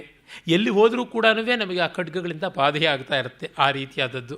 ಮತ್ತು ತಪ್ತ ಕುಂಭ ಅಂತ, ಬಿಸಿ ಬಿಸಿಯಾದ ಮಡಕೆ ಕುಡಿಕೆ, ಅವುಗಳೇ ನಮಗೆ ಆಹಾರಕ್ಕಿರುವಂಥದ್ದು. ಅವುಗಳನ್ನು ಮುಟ್ಟೋದು ಅಂದರೆ ಕೈ ಬಾಯಿ ಸುಟ್ಟುಕೊಳ್ಳುವಂಥದ್ದು, ಈ ರೀತಿಯಾದ ದಂಡನೆ ಇರುವಂಥದ್ದು ತಪ್ತಕುಂಭ. ಮತ್ತು ಆ ಕಾದ ಕೊಪ್ಪರಿಗೆಯಲ್ಲಿ ಹಾಕಿ ಸುಟ್ಟು ಬೇಯಿಸಿ ಸೀಸಿ ಕರೆಯುವಂಥದ್ದು ಅದು ಅಂತ.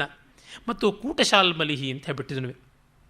ಅಂದರೆ ಈ ಶಾಲ್ಮಲಿ ವೃಕ್ಷ, ಆ ವೃಕ್ಷ ಬಹಳ ಮುಳ್ಳುಗಳಿಂದ ಕೂಡಿರುವಂಥದ್ದು. ಆ ಶಾಲ್ಮಲಿ ವೃಕ್ಷಗಳಿಗೆ ಒತ್ತಿ ಕಟ್ಟಿ ಅಮುಕಿ ತಟ್ಟಿ ಇವರ ಮೈಗಳನ್ನೆಲ್ಲವನ್ನು ಕೂಡ ಸಾವಿರಾರು ಮುಳ್ಳುಗಳಿಂದ ಹಿಂಸೆಗೊಳಿಸುವಂಥದ್ದು ಅಂತ. ಅದಾದ ಮೇಲೆ ಕರಪತ್ರ ಅಂತ ಹೇಳ್ಬಿಟ್ಟಿರುವೆ, ಕೈಯಲ್ಲಿ ಖಡ್ಗವನ್ನು ಹಿಡಿದು ಇವರಿಗೆ ಹಿಂಸೆ ಮಾಡುವಂಥದ್ದು ಯಮದೂತರು. ಮತ್ತು ಶ್ವಾನ ಭೋಜನ, ಇವರ ಮೈ ಮೇಲೆ ನಾಯಿಗಳನ್ನು, ನರಿಗಳನ್ನು, ತೋಳಗಳನ್ನು ಚೂ ಬಿಡುವಂಥದ್ದು ಅದು. ಸಂದಂಶ, ಇಕ್ಕುಳಗಳಿಂದ, ಕಟಿಂಗ್ ಪ್ಲೇಯರ್ಸ್ ಅಂತೀವಲ್ಲ, ಆ ಥರದಿಂದ ಅವರ ಅವಯವಗಳನ್ನೆಲ್ಲ ಕ್ರಮಕ್ರಮವಾಗಿ ಹಂತ ಹಂತವಾಗಿ ಕಿತ್ತು ಹಾಕುವಂಥದ್ದು. ಲೋಹಪಿಂಡಶ್ಚ, ಕಾದ ಲೋಹದ ತುಂಡುಗಳನ್ನು ಇವರ ಕಣ್ಣಿಗೆ ಬಾಯಿಗೆ ಹಾಕಿ ಬಡಿಯುವಂಥದ್ದು. ಕರಂಭಸಿಕತ ಅಂತ, ಕಾದ ಮರಳಿನಲ್ಲಿ ಹುರಿಯುವಂಥದ್ದು ಅಂತ. ಕ್ಷಾರ ನದಿ, ಅದು ಮತ್ತೊಂದು ನರಕ. ಅಲ್ಲಿ ಘೋರವಾದಂತಹ ಬೆಂಕಿಯ ಹೊಳೆ, ಅದು ಮೈಗೆ ಗಾಯ, ಅದರ ಮೇಲೆ ಉಪ್ಪು ಎರಡೂ ಸೇರಿರುವಂಥದ್ದು, ಆ ರೀತಿಯಾದದ್ದು. ಕ್ರಿಮಿ ಭೋಜನ, ಕ್ರಿಮಿಕೀಟಗಳ ಮಧ್ಯೆ ಹಾಕಿ ಅವುಗಳಿಗೆ ಆಹಾರ ಉಣಿಸುವಂತೆ ಮಾಡುವುದು. ಅಲ್ಲಿ ಜಲೂಕ ಅಂದರೆ ಜಿಗಣೆ, ಆ ರೀತಿಯಾದದ್ದು ನೋಡಿಕೊಂಡು ಎಲ್ಲ ನಾವು ಊಹೆ ಮಾಡಬಹುದಾದ ಎಲ್ಲ ಕ್ರಿಮಿಗಳು ಅಲ್ಲಿ ಬರುವಂಥದ್ದು. ಮತ್ತು ವೈತರಣಿ, ಆ ವೈತರಣಿ ನದಿಯಲ್ಲಿ ಇಲ್ಲದ ಪ್ರಾಣಿ ಇಲ್ಲ, ಇಲ್ಲದ ಪೀಡೆ ಇಲ್ಲ ಅದು ಅಂತ. ಮತ್ತು ಶೋಣಿತ ಪೂಯ ಭೋಜನ, ರಕ್ತ, ಕೀವು, ಕೊಚ್ಚೆ ಇವುಗಳನ್ನು ಆಹಾರವಾಗಿ ಕೊಡುವಂಥದ್ದು. ಮತ್ತು ಕ್ಷುರಾಗ್ರಧಾರ, ಕ್ಷೂಲಕ್ಕೆ ಏರಿಸುವಂಥದ್ದು. ನಿಶಿತ ಚಕ್ರಕ, ತೀಕ್ಷ್ಣವಾದ ಚಕ್ರದಿಂದ ಇವರನ್ನು ಕುಸರು ಕೊಚ್ಚುವಂಥದ್ದು. ಸಂಶೋಷಣ, ಸೂರ್ಯನಿಗೆ ಬೆಂಕಿಗೆ ಒಡ್ಡಿ ಇವರನ್ನು ಬಾಡಿಸುವಂಥದ್ದು. ಹೀಗೆ ಅನೇಕ ನರಕಗಳ ವಿಭಾಗ ಬರುತ್ತೆ. ಹೆಚ್ಚು ವಿವರಗಳನ್ನು ಕೊಡೋದಿಲ್ಲ, ಒಂದು 8 ಶ್ಲೋಕಗಳಲ್ಲಿಯೇ ಇವುಗಳನ್ನೆಲ್ಲ ಲಕ್ಷಣ ಹೇಳಿಬಿಡ್ತಾರೆ. ಅಂದರೆ ಇದು ಏನು ಎಷ್ಟು ಘೋರವಾದದ್ದು ಅಂತಂದರೆ, ಈ ಮೂಲಕವಾಗಿ ಆದರೂ ತಪ್ಪನ್ನು ಮಾಡಬಾರದು, ಅನ್ಯಾಯಗಳಿಗೆ ನಾವು ಕೈ ಹಾಕಬಾರದು ಅನ್ನುವಂಥದ್ದು ಇಲ್ಲಿರುವ ಮುಖ್ಯ ಉದ್ದೇಶ. ಆಮೇಲೆ ಇಲ್ಲಿ ಬರುವಂಥ ಮತ್ತೊಂದು ತುಂಬ ಸ್ವಾರಸ್ಯಕಾರಿಯಾದದ್ದು ಭುವನಕೋಶದ ವರ್ಣನೆ. ಈ ಜಗತ್ತು ಯಾವ ರೀತಿ ನಿರ್ಮಿತವಾಗಿದೆ, ಭಾರತದಲ್ಲಿ ಯಾವ್ಯಾವ ಎಲ್ಲ ನದಿಗಳು ತುಂಬ ಪಾವನವಾದದ್ದು, ಯಾವ ಪರ್ವತಗಳು ತುಂಬ ಮಂಗಲಕಾರಿಯಾದವು, ಯಾವ ಯಾವ ಜನಾಂಗ ಉಂಟು, ಯಾವುದುಂಟು ಅಂತೆಲ್ಲ ಹೇಳುವಂಥದ್ದು ಕೇವಲ ದಿಗ್ಮಾತ್ರವಾಗಿ ಆ ಒಂದು ಪರ್ವತಗಳ ಹೆಸರನ್ನು, ನದಿಗಳ ಹೆಸರನ್ನು ತೋರಿಸ್ತೀನಿ. ಮಹೇಂದ್ರೋ ಮಲಯಸ್ಸಹ್ಯ ಶುಕ್ತಿಮಾನ್ ವೃಕ್ಷಪರ್ವತ ವಿಂಧ್ಯಶ್ಚ ಪಾರಿಯಾತ್ತಶ್ಚ ಸಪ್ತಾತ್ರ ಕುಲಪರ್ವತ ಅಂತ 7 ಕುಲಪರ್ವತಗಳು ಅಂತ ಹೆಸರಾದಂಥವು, ಅವುಗಳ ಬಗ್ಗೆ ಬರುತ್ತೆ.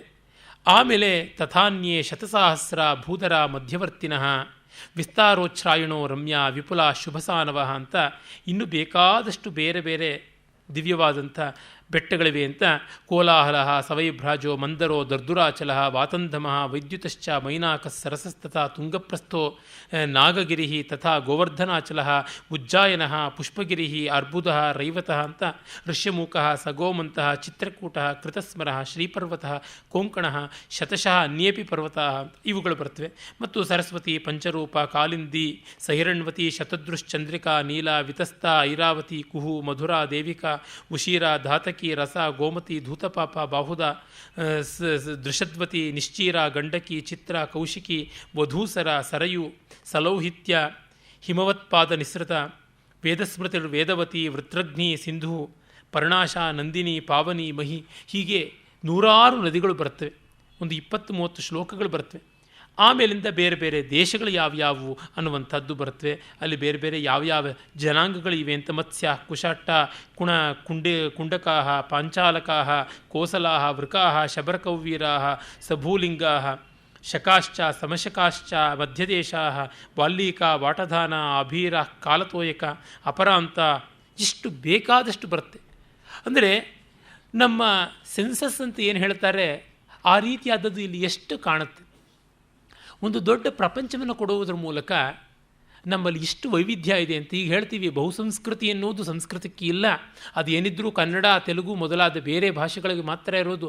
ಸಂಸ್ಕೃತ ಕೇವಲ ಅತಿಸಂಸ್ಕೃತಿಯಾಗಿ ತಾನು ಒಂದೇ ಇನ್ಯಾರನ್ನೂ ಬೆಳೆಸಲಿಲ್ಲ ಅಂತೆಲ್ಲ ಆಕ್ಷೇಪ ಮಾಡ್ತಾರೆ.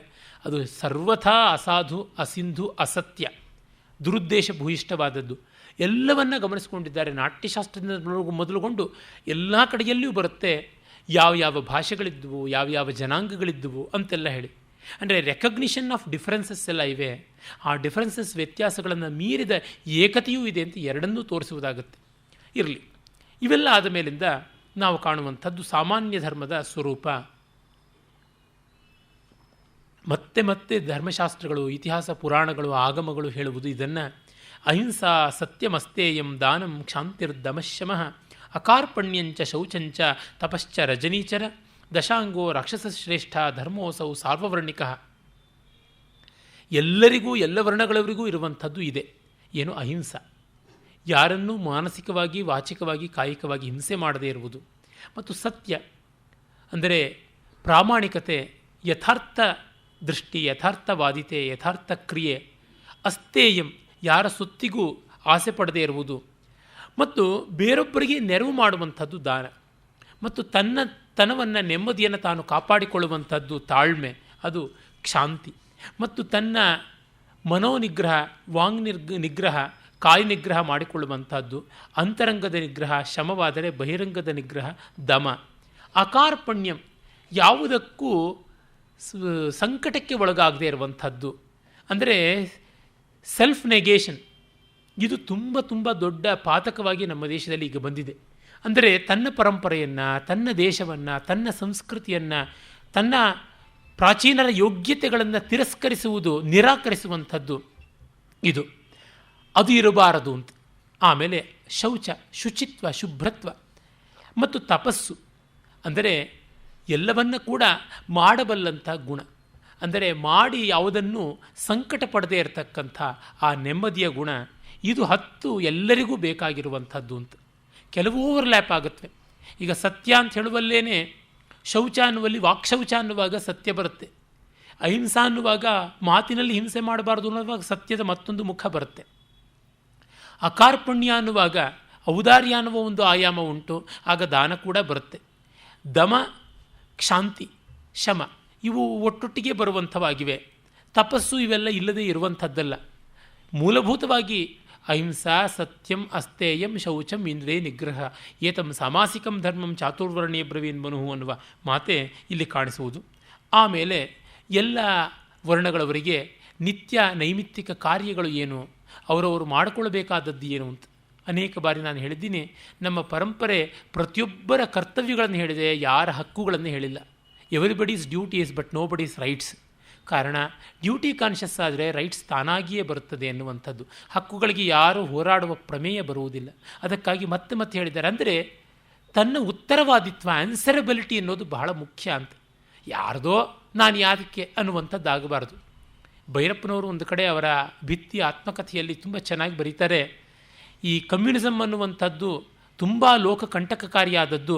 ಎಲ್ಲರಿಗೂ ಸಮಾನವಾಗಿ ಸಂಪನ್ಮೂಲ ವಿತರಣೆ ಮಾಡಬೇಕು ಅನ್ನುವಾಗ ಸೋಮಾರಿಗಳಿಗೆ ಸ್ವರ್ಗ ಅದು, ನಮ್ಮ ಅಪ್ಪನಂಥವರಿಗೆ ತುಂಬ ಅನುಕೂಲವಾಗುತ್ತೆ, ಆ ಥರದವ್ರು ಏನೂ ಮಾಡದೇ ಇರ್ತಾರೆ ಅಂತ ಅವರ ತಂದೆ ಲಿಂಗಣ್ಣಯ್ಯನವ್ರ ಬಗ್ಗೆನೇ ಅವರು ಬರೀತಾರೆ.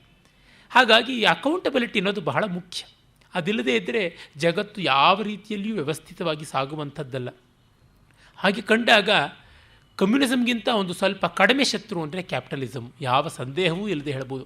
ಕ್ಯಾಪಿಟಲಿಸಮಲ್ಲಿ ಒಂದು ಮಟ್ಟದ ಉತ್ತರವಾದಿತ್ವ, ಅಕೌಂಟಬಿಲಿಟಿ ಇರುತ್ತೆ. ಆದರೆ ಅದಕ್ಕೆ ಮಾನವೀಯ ಭಾವ ಒಂದು ಸ್ವಲ್ಪವೂ ಇಲ್ಲ. ಕಮ್ಯುನಿಸಮ್ಗೆ ಭಾವವೇ ಇಲ್ಲ, ಇದಕ್ಕೆ ಮಾನವೀಯ ಭಾವ ಕಡಿಮೆ.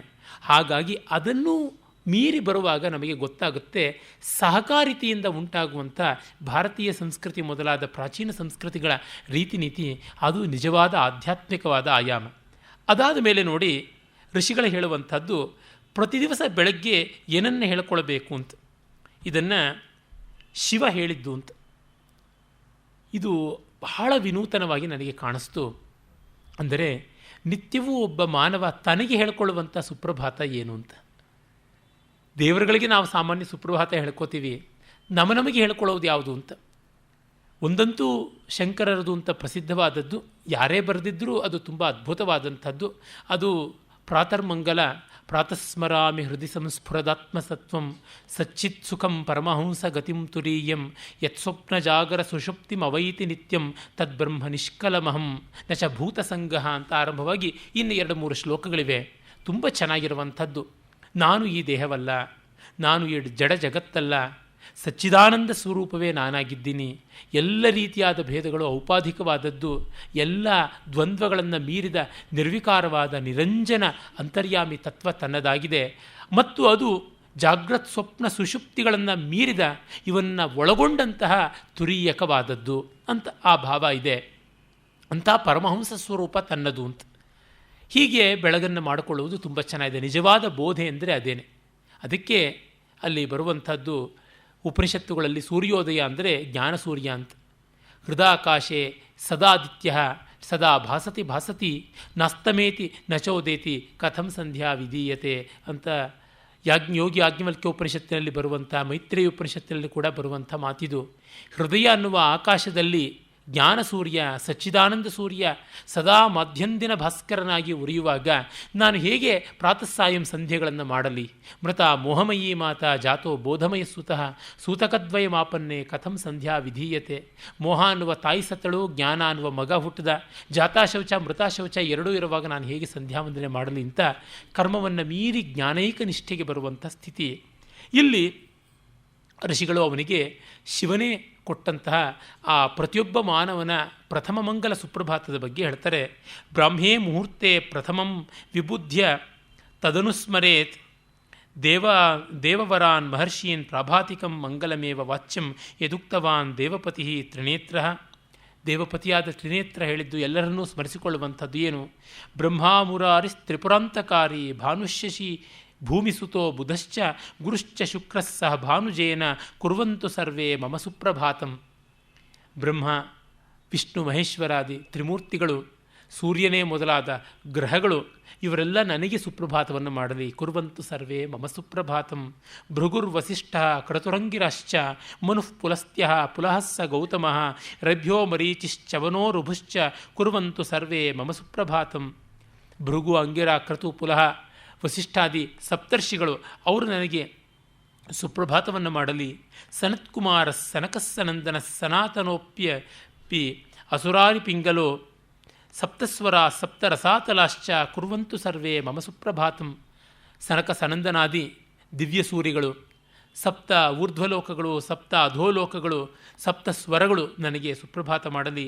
ಪೃಥ್ವೀ ಸಗಂಧ ಸರಸಸ್ತಥಾಪಃ ಸ್ಪರ್ಶಶ್ಚ ವಾಯುರ್ಜ್ವಲನಸ್ಸ ತೇಜ ನಭಸ್ಸ ಶಬ್ದಂ ಮಹತಾ ಸಹೈವ ಯಚ್ಛಂತು ಸರ್ವೇ ಮಮ ಸುಪ್ರಭಾತಂ. ಹಾಗೆ ಪಂಚಭೂತಗಳು ನನಗೆ ಸುಪ್ರಭಾತವನ್ನು ಮಾಡಲಿ. ಸಪ್ತಾರ್ಣವ ಸಪ್ತ ಕುಲಾಚಲಾಶ್ಚ ಸಪ್ತರ್ಷಯೋ ದ್ವೀಪವರ ತಥಾ ದ್ವೀಪವರಾಶ್ಚ ಸಪ್ತ ಭೂರಾದಿಕೃತ್ವ ಭುವನಾನಿ ಸಪ್ತ ದದಂತು. ಇಲ್ಲಿ ವ್ಯಾಕರಣ ದೋಷವಾಗಿದೆ. ದಿಶಂತು ಆಗಬೇಕಾಗಿತ್ತು ಛಂದಸ್ಸಿಗೆ, ಇಲ್ಲ ದಧತು ಆಗಬೇಕು. ಹಾಗಾದರೆ ಛಂದಸ್ಸು ಹೋಗುತ್ತೆ. ಇರಲಿ, ವ್ಯಾಸಾದಿಗಳ ವಾಕ್ಕು ಅಂತ ಇರುವಲ್ಲಿ ಸ್ವಂತ ಬುದ್ಧಿಯ ವೈಯಾಕರಣ ಚಮತ್ಕಾರಕ್ಕೆ ಹೋಗಬಾರದು. ಅವರು ಮಾಡಿದ್ದು ನಾವು ಆಕ್ಷೇಪ ಮಾಡಬಾರ್ದು, ನಾವು ಆ ರೀತಿ ಮಾಡಬಾರದು ಅನ್ನುವಂಥದ್ದು. ಇದು ಮಹರ್ಷಿ ಪ್ರಯೋಗ. ಅಪಾಣನೀಯ ಅನ್ಬೋದು, ಆರ್ಷ ಅನ್ಬೋದು. ಇದನ್ನು ವ್ಯಾಕರಣ ದೋಷ ಅಂತನ್ನಬಾರದು ಅಂತಾರೆ. ಥರದ್ದು ಮಾಮನುಸ್ಮರ ಯುದ್ಧಚ ಅಂತ ಭಗವದ್ಗೀತೆಯಲ್ಲಿ ಬರುತ್ತೆ. ಯುದ್ಧಸ್ವ ಅಂತ ಇರಬೇಕಾಗಿತ್ತು. ಇರಲಿ, ಕೃಷ್ಣ ಹೇಳಿದ, ವ್ಯಾಸ ಬರೆದ ಮೇಲೆ ಆಯಿತು. ಅಂದರೆ ಇದೇನಿದು ಗೊಡ್ಡು ಶ್ರದ್ಧೆ ಅಲ್ವಾ ಅಂತಂದರೆ ಹಾಗಲ್ಲ. ದೊಡ್ಡವರು ನೂರಾರು ಸೂಕ್ತಿ ಸಹಸ್ರ ವಿದ್ಯೋತಿತಾನಾಂ ಮಹಾತ್ಮನಾಂ ದೋಷೋದ್ಘಾಟನಂ ಆತ್ಮನೇಯವ ದೂಷಣಾಯ ಅಂತ ಆನಂದವರ್ಧನ ಹೇಳ್ತಾನೆ. ಸಾವಿರಾರು ದಿವ್ಯ ಸೂಕ್ತಿಗಳಿಂದ ದೈದೀಪ್ಯಮಾನರಾದ ಮಹನೀಯರಲ್ಲಿ ಅಲ್ಪ ಸ್ವಲ್ಪ ತೊಂಚಾಮಂಚ ಮಾಡೋದು, ಹಿಂಗಾಯಿತು ಅಂತ ಆಕ್ಷೇಪ ಮಾಡೋಕ್ಕೆ ಹೋಗೋದು ನಮ್ಮ ದೋಷವನ್ನೇ ತೋರಿಸಿದಂತೆ ಆಗುತ್ತೆ ಅಂತ ಹೇಳ್ಬಿಟ್ಟು ಗಮನ ಇರಲಿ. ಅದನ್ನೇ ಎತ್ತಿ ಆಡಿ ತಿವಿಯುವಂಥದ್ದು ಬೇಡ ಅಂತ ನಮ್ಮ ಪರಂಪರೆಯಲ್ಲಿ ಅದನ್ನು ಗಮನಿಸಿಕೊಂಡು ಬಂದಿರುವುದು. ಅಂದರೆ ಹಿಂದಿನವರ ಇತಿಹಾಸದಲ್ಲಿ ಆದಂಥ ದೋಷಗಳನ್ನು ಗಮನಿಸೋಣ.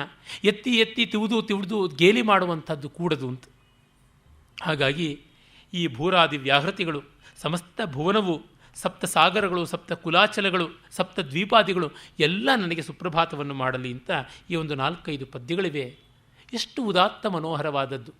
ಅಂದರೆ ಕಾಣುವ ಜಗತ್ತು, ಕಾಣದ ದೇವತೆಗಳು, ಭಾವ ಸಂವೇದನೆಗೆ ಸಿಗುವಂಥ ಕಲಾದಿಗಳು, ಸಪ್ತ ಸ್ವರಗಳೇ ಸೇರಿದಂತೆ ಸಮಸ್ತವೂ ನನಗೆ ಒಳ್ಳೆಯದನ್ನು ಮಾಡಲಿ ಅಂದರೆ ಸುದಿನಂಚಮೆ ಅಂತ ಬಂದ ಚಮಕದ ವೇದವಾಕ್ಯಕ್ಕೆ ಎಷ್ಟು ಸೊಗಸಾದ ವ್ಯಾಖ್ಯಾನ ಪುರಾಣ ಅಂತ ಗೊತ್ತಾಗುತ್ತೆ. May have A good day ಅನ್ನುವಂಥ ಒಂದು ಆ ಮೂಲದ ವಾಕ್ಯದ ಅನುವಾದ ಸುದಿನಂಚಮೆ. ಈ ರೀತಿಯಾಗಾದಾಗ ತಾನೇ ಸುಪ್ರಭಾತ ಅಂತಾದದ್ದು. ಅಂದರೆ ನಮ್ಮವರು ದಿನವನ್ನು ಹೇಗೆ ಆರಂಭ ಮಾಡಬೇಕು ಅಂತ ನೋಡಿದ್ರು ಅಂತ.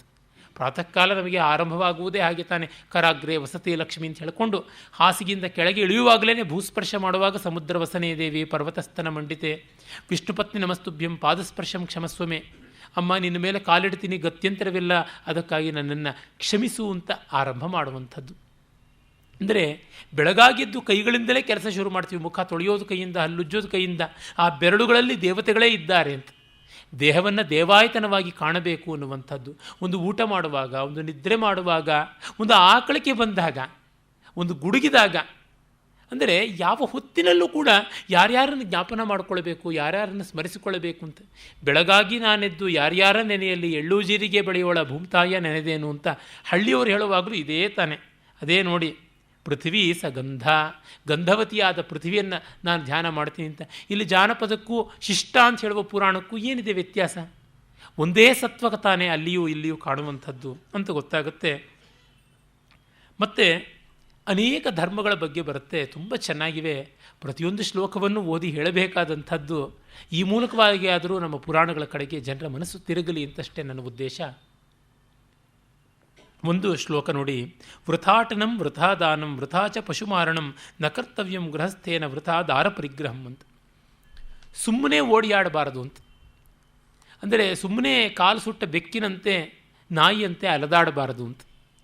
ಒಂದು ಪ್ರಯೋಜನದಿಂದ ಮಾಡಬೇಕಾದದ್ದು ಅಂತ.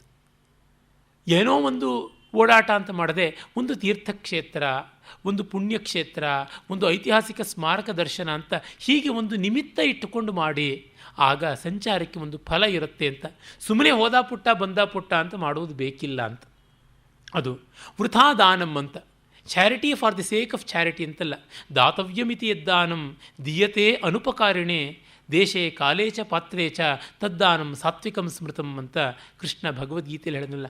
ಕೊಡಲೇಬೇಕು ಅನ್ನುವ ಸತ್ಸಂಕಲ್ಪದಿಂದ, ಯಾವುದೇ ಪ್ರತಿಫಲದ ನಿರೀಕ್ಷೆ ಇಲ್ಲದೆ, ಇವನು ಇನ್ನೊಂದು ರೀತಿಯಲ್ಲಿ ತನಗೆ ಮಾಡಿಯಾನು ಅನ್ನುವ ಯಾವ ಲೆಕ್ಕಾಚಾರವೂ ಇಲ್ಲದೆ, ದೇಶ ಕಾಲ ಪಾತ್ರಗಳನ್ನು ಅರಿತು ಮಾಡುವಂಥದ್ದು ಸಾತ್ವಿಕ ದಾನ ಅಂತ. ಆ ರೀತಿ ಮಾಡಬೇಕು. ಮತ್ತು ಪಶುಮಾರಣ, ಸುಮ್ಮನೆ ಪ್ರಾಣಿ ಹಿಂಸೆ ಮಾಡುವುದು, ತಿನ್ನೋದಕ್ಕಾಗಲಿ ಮಾಡಬಾರದು ಅಂತ.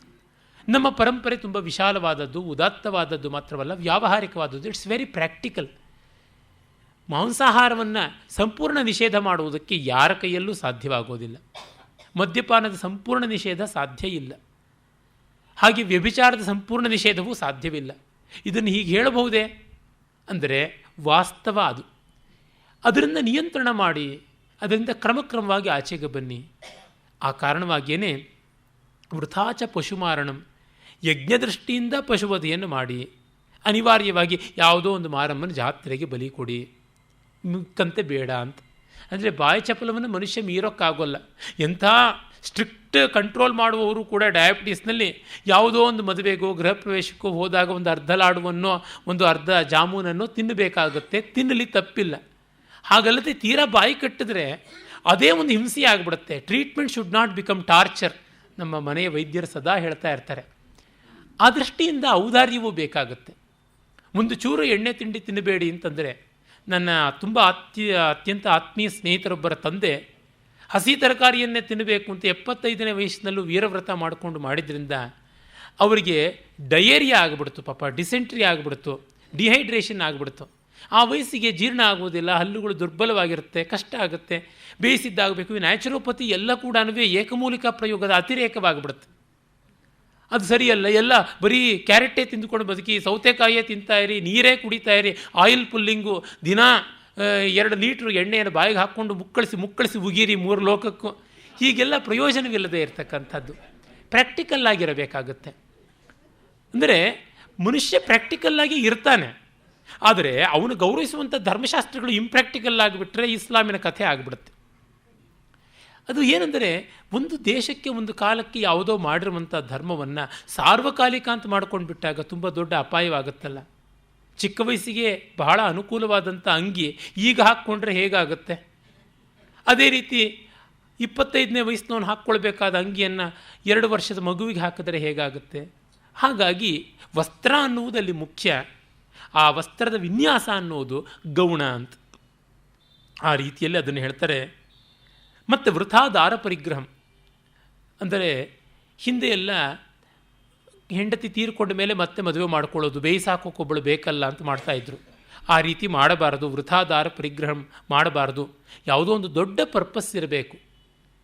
ಅಂದರೆ ಎಷ್ಟೋ ಜನ ಈಗಲೂ ಕೂಡ ಮದುವೆ ಆಗೋದು ಯಾರು ಕೊನೆಗಾಲಕ್ಕೆ ಬೇಕಲ್ಲ ಅಂತ.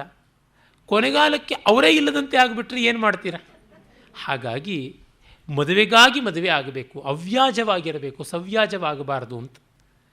ಹಾಗಾಗದೇ ಇದ್ದರೆ ಅದು ಫುಲ್ಫಿಲ್ ಆಗಲಿಲ್ವೋ ಇವರಿಗೆ ಒದ್ದಾಟ ಶುರು ಆಗುತ್ತೆ. ಅಡುಗೆ ಮಾಡೋದಕ್ಕೆ ಹೆಂಡತಿ ಅಂತಂದರೆ ಈಕೆ ಇವನ ಕೈನಲ್ಲೇ ಸೌಟ್ ಹಿಡಿಸ್ಬಿಟ್ರೆ ಅದಕ್ಕಿಂತ ದೊಡ್ಡ ದುಃಖ ಇವ್ರಿಗೇನು ಉಳಿಯುತ್ತೆ?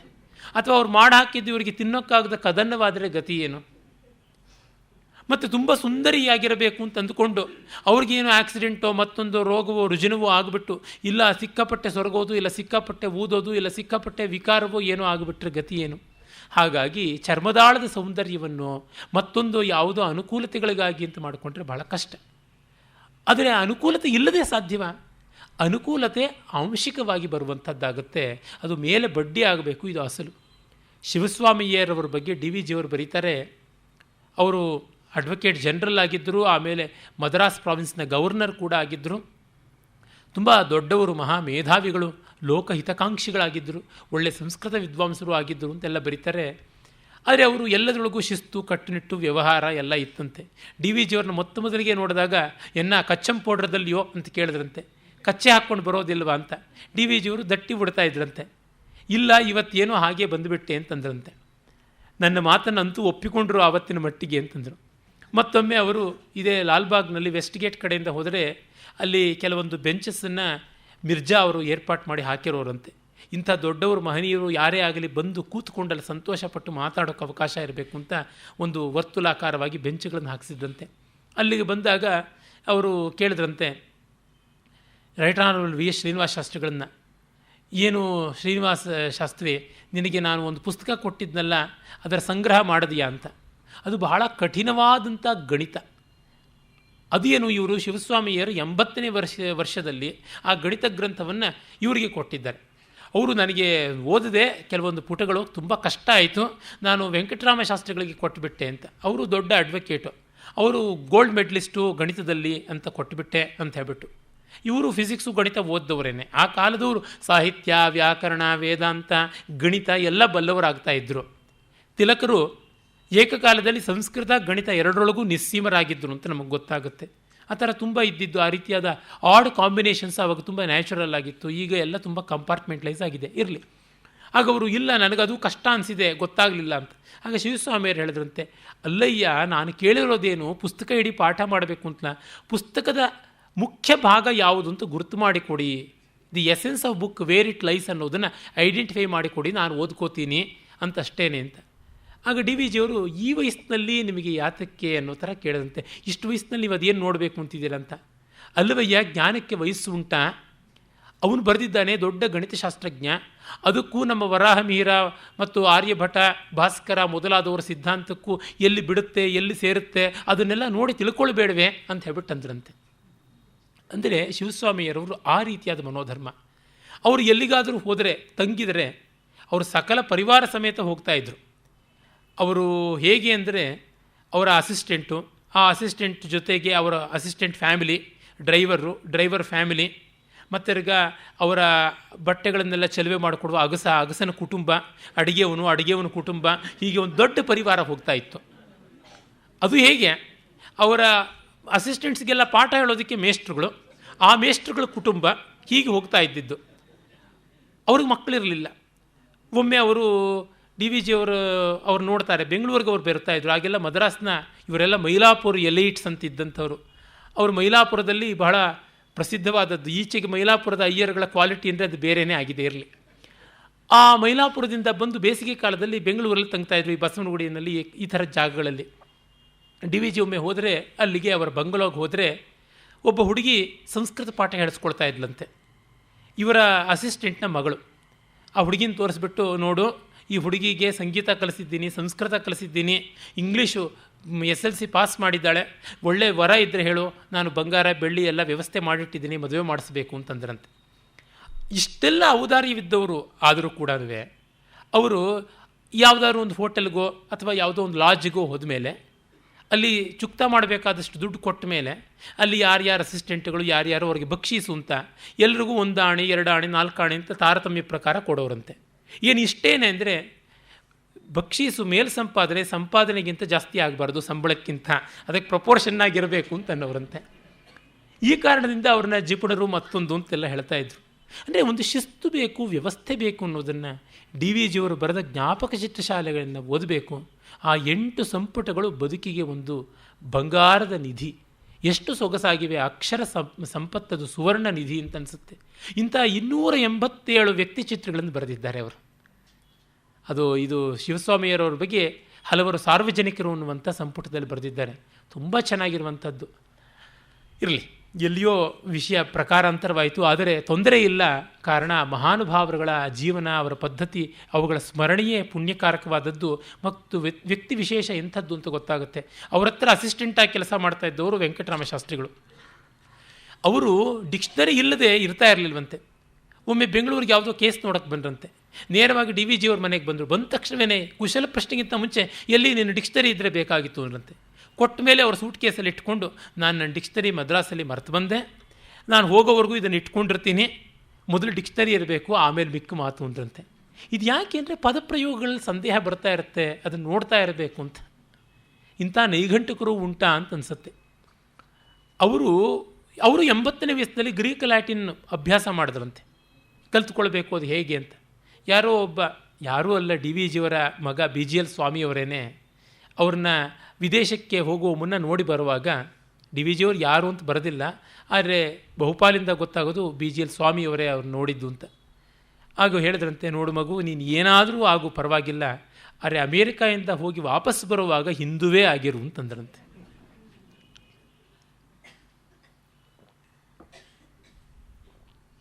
ಇರಲಿ, ಮುಂದೆ ಈ ಪುರಾಣದಲ್ಲಿ ಯಾವ್ಯಾವುದೆಲ್ಲ ಬರುತ್ತೆ ಅನ್ನೋದಕ್ಕೆ ಒಂದು ಸೂಕ್ಷ್ಮ ನೋಡಿ. ಸ್ನಾನ, ಅಭ್ಯಂಜನ ಸ್ನಾನ, ಕ್ಷೌರ ಎಲ್ಲ ಹೇಗಿರಬೇಕು ಅಂತ. ನಾಭ್ಯಂಗ ಮರ್ಕೆ ನಚ ಭೂಮಿ ಪುತ್ರೆ, ಭಾನುವಾರ ಮಂಗಳವಾರ ಅಭ್ಯಂಜನ ಸ್ನಾನ ಮಾಡಬಾರ್ದು. ಕ್ಷೌರಂಚ ಶುಕ್ರೇ ರವಿಜೇಚ ಮಾಂಸಂ. ಹಾಗೆ ಕ್ಷೌರವನ್ನು ಶುಕ್ರವಾರ ಮಾಡಿಕೊಳ್ಳಬಾರ್ದು, ಶನಿವಾರ ಮಾಂಸಾಹಾರವನ್ನು ಸ್ವೀಕಾರ ಮಾಡಬಾರ್ದು, ಹೀಗೆಲ್ಲ ಈ ರೀತಿಯಾದದ್ದು ಬರುತ್ತೆ. ಇದನ್ನು ಎಷ್ಟೋ ಜನ ಪಾಲಿಸದೇ ಇರುವವರು ಇದ್ದಾರೆ. ಇಲ್ಲಿ ಕ್ಷೌರವನ್ನು ಮಂಗಳವಾರ ಮಾಡಿಕೊಳ್ಳಬಾರದು ಅಂತ ಹೇಳಿಲ್ಲ. ಆದರೆ ಮಂಗಳವಾರ ನಮಗೀಗ ಎಲ್ಲ ಕ್ಷೌರಿಕರ ಅಂಗಡಿಗೂ ರಜಾ ಇದೆ. ವ್ಯತ್ಯಾಸ ಆಗಿರ್ಬೋದಾದರೆ ಪುರಾಣ ಇಷ್ಟಿಷ್ಟು ಸಾಮಾನ್ಯ ವಿಷಯಗಳಿಗೂ ಕೂಡ ಅಲ್ಲಿ ಮುಖ್ಯವಾದ ಒಂದು ಉದ್ದೇಶ ಇಷ್ಟೇ, ಪ್ರತಿಯೊಂದಕ್ಕೂ ಒಂದು ವಿರಾಮ ಬೇಕು. ಸೋಮವಾರದ ದಿವಸ ನೇಗಲನ್ನು ಕಟ್ಟಬಾರ್ದು, ಬಸವಣ್ಣನ ದುಡಿಸಬಾರದು ಅಂತ. ಮತ್ತು ಒಂದೊಂದು ಪ್ರೊಫೆಷನ್ಗೆ ಒಂದೊಂದು ದಿವಸ ರಜಾ ಇದ್ದರೆ ಒಳ್ಳೆಯದು. ಎಲ್ಲರಿಗೂ ಒಂದೇ ದಿವಸ ರಜಾ ಇದ್ದರೆ ಬಹಳ ಕಷ್ಟ. The society will be paralysed. ಅಮೇರಿಕದಂಥ ದೇಶಗಳಲ್ಲಿ ಕೂಡ ವೀಕೆಂಡ್ಸ್ ಬಂದರೆ ಏನೇನೂ ಇರೋದಿಲ್ಲ, ಹೋಟೆಲ್ಲು ಮೊದಲುಗೊಂಡು ಎಲ್ಲ ಮುಚ್ಚಿ ಹೋಗಿರುತ್ತೆ ಅಂತ ಎಷ್ಟೋ ಜನ ವಿದೇಶಗಳ ಯಾತ್ರೆ ಮಾಡಿ ಬಂದವರು ಹೇಳಿದ್ದಾರೆ ಸ್ನೇಹಿತರು. ಹಾಗೆ ಈ ಒಂದು ನ್ಯೂ ಇಯರ್ಸ್ ಡೇ, ಕ್ರಿಸ್ಮಸ್ಸಿಂದ ಮೊದಲುಗೊಂಡು ಆ ಒಂದು ವಾರ ಇದೆಯಲ್ಲ, ಆಗ ಪ್ರಪಂಚವೆಲ್ಲ ಕರ್ಫ್ಯೂ ಹಾಕಿದಂಗೆ ಆಗಿಬಿಡುತ್ತೆ ಅಂತ. ಆ ತರಹ ಆಗಬಾರ್ದು ಅನ್ನೋದು ಕಾಣಿಸುತ್ತೆ. ವಿತರಣೆ ಆಗಬೇಕು ಅನ್ನುವಂಥದ್ದೆಲ್ಲ ಇಲ್ಲಿ ಕಾಣುವಂಥದ್ದು. ಮತ್ತು ಇನ್ನೂ ಒಂದು ಸ್ವಾರಸ್ಯ ಏನಂತಂದರೆ, ಶುಚಿ ಯಾವುದು ಅಶುಚಿ ಯಾವುದು ಅಂತ ದ್ರವ್ಯ ಶುದ್ಧಿಯ ಬಗ್ಗೆ ಬರುತ್ತೆ. ಗರುಡ ಪುರಾಣದಲ್ಲಿ ದ್ರವ್ಯ ಶುಚಿಯ ಬಗ್ಗೆ ಒಂದೆರಡು ಮಾತು ಹೇಳಿದ್ದೆ. ತದ್ವತ್ ದ್ವಿದಲಗಾದೀನಿ ಭೋಜ್ಯಾನಿ ಮನುರಬ್ರವೀತ್ ಮಣಿರತ್ನ ಪ್ರವಾಲಾನಾಂ ತದ್ವನ್ ಮುಕ್ತಾಫಲಸ್ಯ ಚ ಶೈಲದಾರು ಮಯಾನಾಂಚ ತೃಣಮೂಲ ಔಷಧಾನ್ಯಪಿ ಶೂರ್ಪಧಾನ್ಯಾದಿಜಾನಾಂ ಚ ಸಂಹತಾನಾಂಚ ವಾಸಸಾಂ ವಲ್ಕಲಾನಾಂ ಅಶೇಷಾಣಾಂ ಅಂಬುನಾ ಶುದ್ಧಿರಿಷ್ಯತೆ ಅಂತ ಯಾವ್ಯಾವ ಬಟ್ಟೆಯನ್ನು ಹೇಗೆ ಶುದ್ಧಿ ಮಾಡುವುದು ಅಂತ ಬರುತ್ತೆ. ನೂಲಿನ ಬಟ್ಟೆಯನ್ನು ಅಂದರೆ ಹತ್ತಿಯ ಬಟ್ಟೆಯನ್ನು ನೀರಿನಲ್ಲಿ ಶುದ್ಧಿ ಮಾಡಬಹುದು, ರೇಷ್ಮೆ ಬಟ್ಟೆಯನ್ನು ಗಾಳಿಗೆ ಶುದ್ಧಿ ಮಾಡಬಹುದು, ಹಾಗೆ ಚರ್ಮವನ್ನು ಗಾಳಿಗೆ ಶುದ್ಧಿ ಮಾಡಬಹುದು. ಈ ಬೆಂಕಿ ಇದು ಬಿಸಿಲಿಗೆ ಒಡ್ಡು ಬಿಟ್ಟಿದ್ದುವೆ ಉಣ್ಣೆ ಮೊದಲಾದವನ್ನು ಹಾಗೆ ಅಂತ ಇಲ್ಲಿ ಪ್ರಾಕ್ಟಿಕಲ್ ಆಗಿ ಕಾಣಿಸುತ್ತೆ. ಉಣ್ಣೆಯನ್ನು ನೀರಿಗೆ ಹಾಕಿದ್ರೆ ಅಷ್ಟು ಚೆನ್ನಾಗಾಗೋದಿಲ್ಲ, ಅದನ್ನು ಬಿಸಿಲಿಗಿಟ್ಟು ಒಣಗಿಸಬೇಕು ಅಂತಂದಿದ್ದು. ಇನ್ನು ಚರ್ಮವನ್ನು ಬಿಸಿಲಿಗೆ ಹಾಕಿದ್ರೂ ಅದು ಸರಿಯಾಗೋದಿಲ್ಲ, ಕೊಡಬೇಕು, ಗಾಳಿಯಲ್ಲಿ ಓಡಾಡಿಸಬೇಕು ಅಂತಂದಿರುವಂಥದ್ದು. ಹತ್ತಿ ಬಟ್ಟೆ ಚೆನ್ನಾಗಿ ಒಣಗುತ್ತೆ, ಅದಕ್ಕೋಸ್ಕರ ಅದನ್ನು ಈ ರೀತಿ ಬಳಸಬಹುದು ಅಂತ ಹೀಗೆಲ್ಲ ಮಾಡಿರುವುದು ಪ್ರಾಕ್ಟಿಕಲ್ ಆಗಿ ಕೂಡ ಕಾಣಿಸುತ್ತೆ. ಮತ್ತು ನೋಡಿ, ಶುಚಿ ಭೈಕ್ಷ್ಯಂ ಕಾರುಹಸ್ತಃ ಪಣ್ಯಂ ಯೋಷನ್ಮುಖಂ ತಥಾ ರಥ್ಯಾಗತಂ ಅವಿಜ್ಞಾತಂ ದಾಸವರ್ಗೇಣ ಯತ್ಕೃತಂ ವಾಕ್ಪ್ರಶಸ್ತಂ ಚಿರಾತೀತಂ ಅನೇಕಾಂತರಿತಂ ಲಘು ಚೇಷ್ಟಿತಂ ಬಾಲವೃದ್ಧಾನಾಂ ಬಾಲಸ್ಯ ಚ ಮುಖಂ ಶುಚಿ. ಯಾವುದು ಶುಚಿ ಅಂತ ಹೇಳ್ತಾ ಭಿಕ್ಷೆಯಲ್ಲಿ ಬಂದದ್ದೆಲ್ಲ ಶುಚಿ ಅಂತ ಹೇಳ್ತಾರೆ. ನೋಡಿ, ಹಾಗಲ್ಲವಾದರೆ ಬ್ರಹ್ಮಚಾರಿ ಸನ್ಯಾಸಿ ಇವರೆಲ್ಲ ಭಿಕ್ಷಾನ್ನದ ಮೇಲೆ ಬದುಕುವವರು, ಅವ್ರಿಗೆ ಅದಕ್ಕೆ ಯಾವ ಮಡಿ ಮಾಡಬೇಕು? ಹಾಗಾಗಿ ಭೈಕ್ಷ್ಯಾನ್ನ ಅದು ಶುಚಿ ಅಂತ. ಕಾರುಹಸ್ತ ಸರ್ವೆಂಟ್ಸ್ ತಂದು ಕೊಟ್ಟಿದ್ದೆಲ್ಲ ಶುಚಿ ಅಂತ. ಕೆಲಸಗಾರರು ತಂದು ಕೊಟ್ಟದೀಗ ಹೋಟೆಲ್ನಲ್ಲಿ ಮಾಡಿ ನಮ್ಮ ಟೇಬಲ್ ಮುಂದೆ ತಂದಿಟ್ಟಿದ್ದನ್ನು ಶುಚಿ ಅಂತ ತಗೊಳ್ಳದೇ ಇದ್ದರೆ ನಮಗೆ ಗಂಟಲಲ್ಲಿ ಇಳಿಯುತ್ತಾ. ಹಾಗಾಗಿ ಕಾರುಹಸ್ತ ಪ್ರಾಪ್ತವಾದದ್ದು ಶುಚಿ ಅಂತ ಹೇಳ್ಬಿಟ್ಟು. ಹಾಗೆ ಜೀವನ ಸಂಗಾತಿಯ ಮುಖ ಶುಚಿ ಅಂತಂದರು. ಇದು ಯಾಕೆ ಅಂತ ವಿವರಿಸಬೇಕಾಗಿಲ್ಲ. ಮತ್ತು ಪ್ರಯಾಣದಲ್ಲಿ ಯಾವುದಾದ್ರು ಅನಿವಾರ್ಯವಾಗಿ ಹಸುವು ಬಂದಾಗ ಸಿಕ್ಕದ್ದು ಶುಚಿ ಅಂತಂದರು. ಮತ್ತು ಹಾಗೇನೆ ಮನೆ ಕೆಲಸದವರು ಅವರುಗಳು ಮಾಡಿದ ಅಡುಗೆ ಅವೆಲ್ಲ ಶುಚಿ ಅಂತಂದರು. ಈ ಮಡಿವಂತರು ಇದನ್ನೆಲ್ಲ ಗಮನಿಸಿಕೊಳ್ಳಬೇಕು. ಅದು ಶುಚಿಯಲ್ಲ, ಇದು ಶುಚಿಯಲ್ಲ ಅಂತ ಹೇಳ್ಬಿಟ್ಟಿದ್ನು. ಮೊನ್ನೆ ದಿವಸ ಸ್ನೇಹಿತರೊಬ್ಬರು ಹೇಳ್ತಾ ಇದ್ದರು, ಯಾರೋ ಒಬ್ಬರು ಬೆಳ್ಳಿ ಲೋಟದಲ್ಲಿ ಹಾಲನ್ನು ಇಜ್ಜಲವಲಿಯಲ್ಲೇ ಕಾಯಿಸಿದ್ದನ್ನು ಮಾತ್ರ ನಾವು ತಗೋತೀವಿ, ಅದು ಮಾವಿನ ಹಣ್ಣನ್ನು ಮಾತ್ರ ತಿಂತೀವಿ, ಇನ್ಯಾವುದೂ ಇಲ್ಲ ಅಂತ. ಅದು ಇಂಥ ಹಸುವುದೇ ಹಾಲಾಗಬೇಕು ಅಂತ ಅದು ಹೇಳಿಲ್ವೋ ಏನೋ, ಬೆಳ್ಳಗಿರುವ ಹಸುವೇ ಆಗಬೇಕು ಅಂತ ಹೀಗೇನೋ ಹೇಳಲಿಲ್ಲ ಅಂತ ಅನಿಸುತ್ತೆ. ಈ ಥರದ್ದೆಲ್ಲ ಮಾಡಿದ್ರೆ ಮನೆಯವರು ಬದುಕೋದು ಹೇಗೆ? ಭಾಳ ಕಷ್ಟ. ಅದಕ್ಕೆ ಗೃಹಯುದ್ಧಗಳು ಮಹಾಯುದ್ಧಗಳವರೆಗೂ ಹೊರಟೋಗ್ಬಿಡುತ್ತವೆ. ವಾಕ್ಪ್ರಶಸ್ತಂ ಚಿರಾತೀತಂ ಅನೇಕಾಂತರಿತಂ ಲಘು. ಹಾಗೆ ಲಘುವಾದ ಮಾತುಕತೆ, ಹರಟೆ ಅದು ಶುದ್ಧವಾಗಿಯೇ ಇರುತ್ತೆ ಅಂತ. ಹರಟೆಗೆ ಕೋಪಗೊಳ್ಳಬೇಕಾಗಿಲ್ಲ, ತಗಾದೆ ಮಾಡಬೇಕಾಗಿಲ್ಲ ಅಂತೆಲ್ಲ. ಆಮೇಲೆ ಮುದುಕರು ಮಾಡಿದ ಕೆಲಸ ಶುಚಿ ಅಂತ. ಪಾಪ ವಯಸ್ಸಾದವರು ಬೆರಳನ್ನು ಲೋಟದಲ್ಲಿ ಅದ್ದುಕೊಂಡೇ ತಂದು ಕೊಟ್ಬಿಟ್ಟಿರ್ತಾರೆ ನೀರು. ನಾವು ಚೀಚಿಂತ ಪಕ್ಕಕ್ಕೆ ಎತ್ತಿಟ್ಟರೆ ಆ ವಯಸ್ಸಾದ ಜೀವಿಗೆ ಎಷ್ಟು ನೋವಾಗುತ್ತೆ. ನೋಡಿಕೊಂಡು ಅವುಗಳನ್ನೆಲ್ಲ ಗಮನಿಸಿಕೊಳ್ಳಬೇಕು. ಹಾಗೆ ಮಕ್ಕಳ ಮುಖವೂ ಶುಚಿ ಅಂತ. ಮಕ್ಕಳು ಎಂಜಲ್ ಮಾಡಿದ್ದನ್ನು ತಾಯಂದ್ರೆ ಅನಿವಾರ್ಯವಾಗಿ ತಿನ್ನಲೇಬೇಕಾಗುತ್ತೆ. ಹಾಗೆ ಮಕ್ಕಳ ಜೊಲ್ಲು ಮೊದಲಾದವು ಅವೆಲ್ಲ ಮೈಲಿಗೆ ಅಲ್ಲ ಅಂತ. ಅಂದರೆ ವ್ಯಾವಹಾರಿಕವಾದ ದೃಷ್ಟಿಯಿಂದ, ಭಾವನಾತ್ಮಕವಾದ ದೃಷ್ಟಿಯಿಂದ ಎಷ್ಟು ಒಳ್ಳೆಯ ವಿಷಯವನ್ನು ಪುರಾಣ ಹೇಳ್ತಾ ಇದೆ ಅಂತ. ಭೂಮಿರ್ ವಿಶುದ್ಧತೆ ಖಾತಾತ್ ದಾಹಮಾರ್ಜನ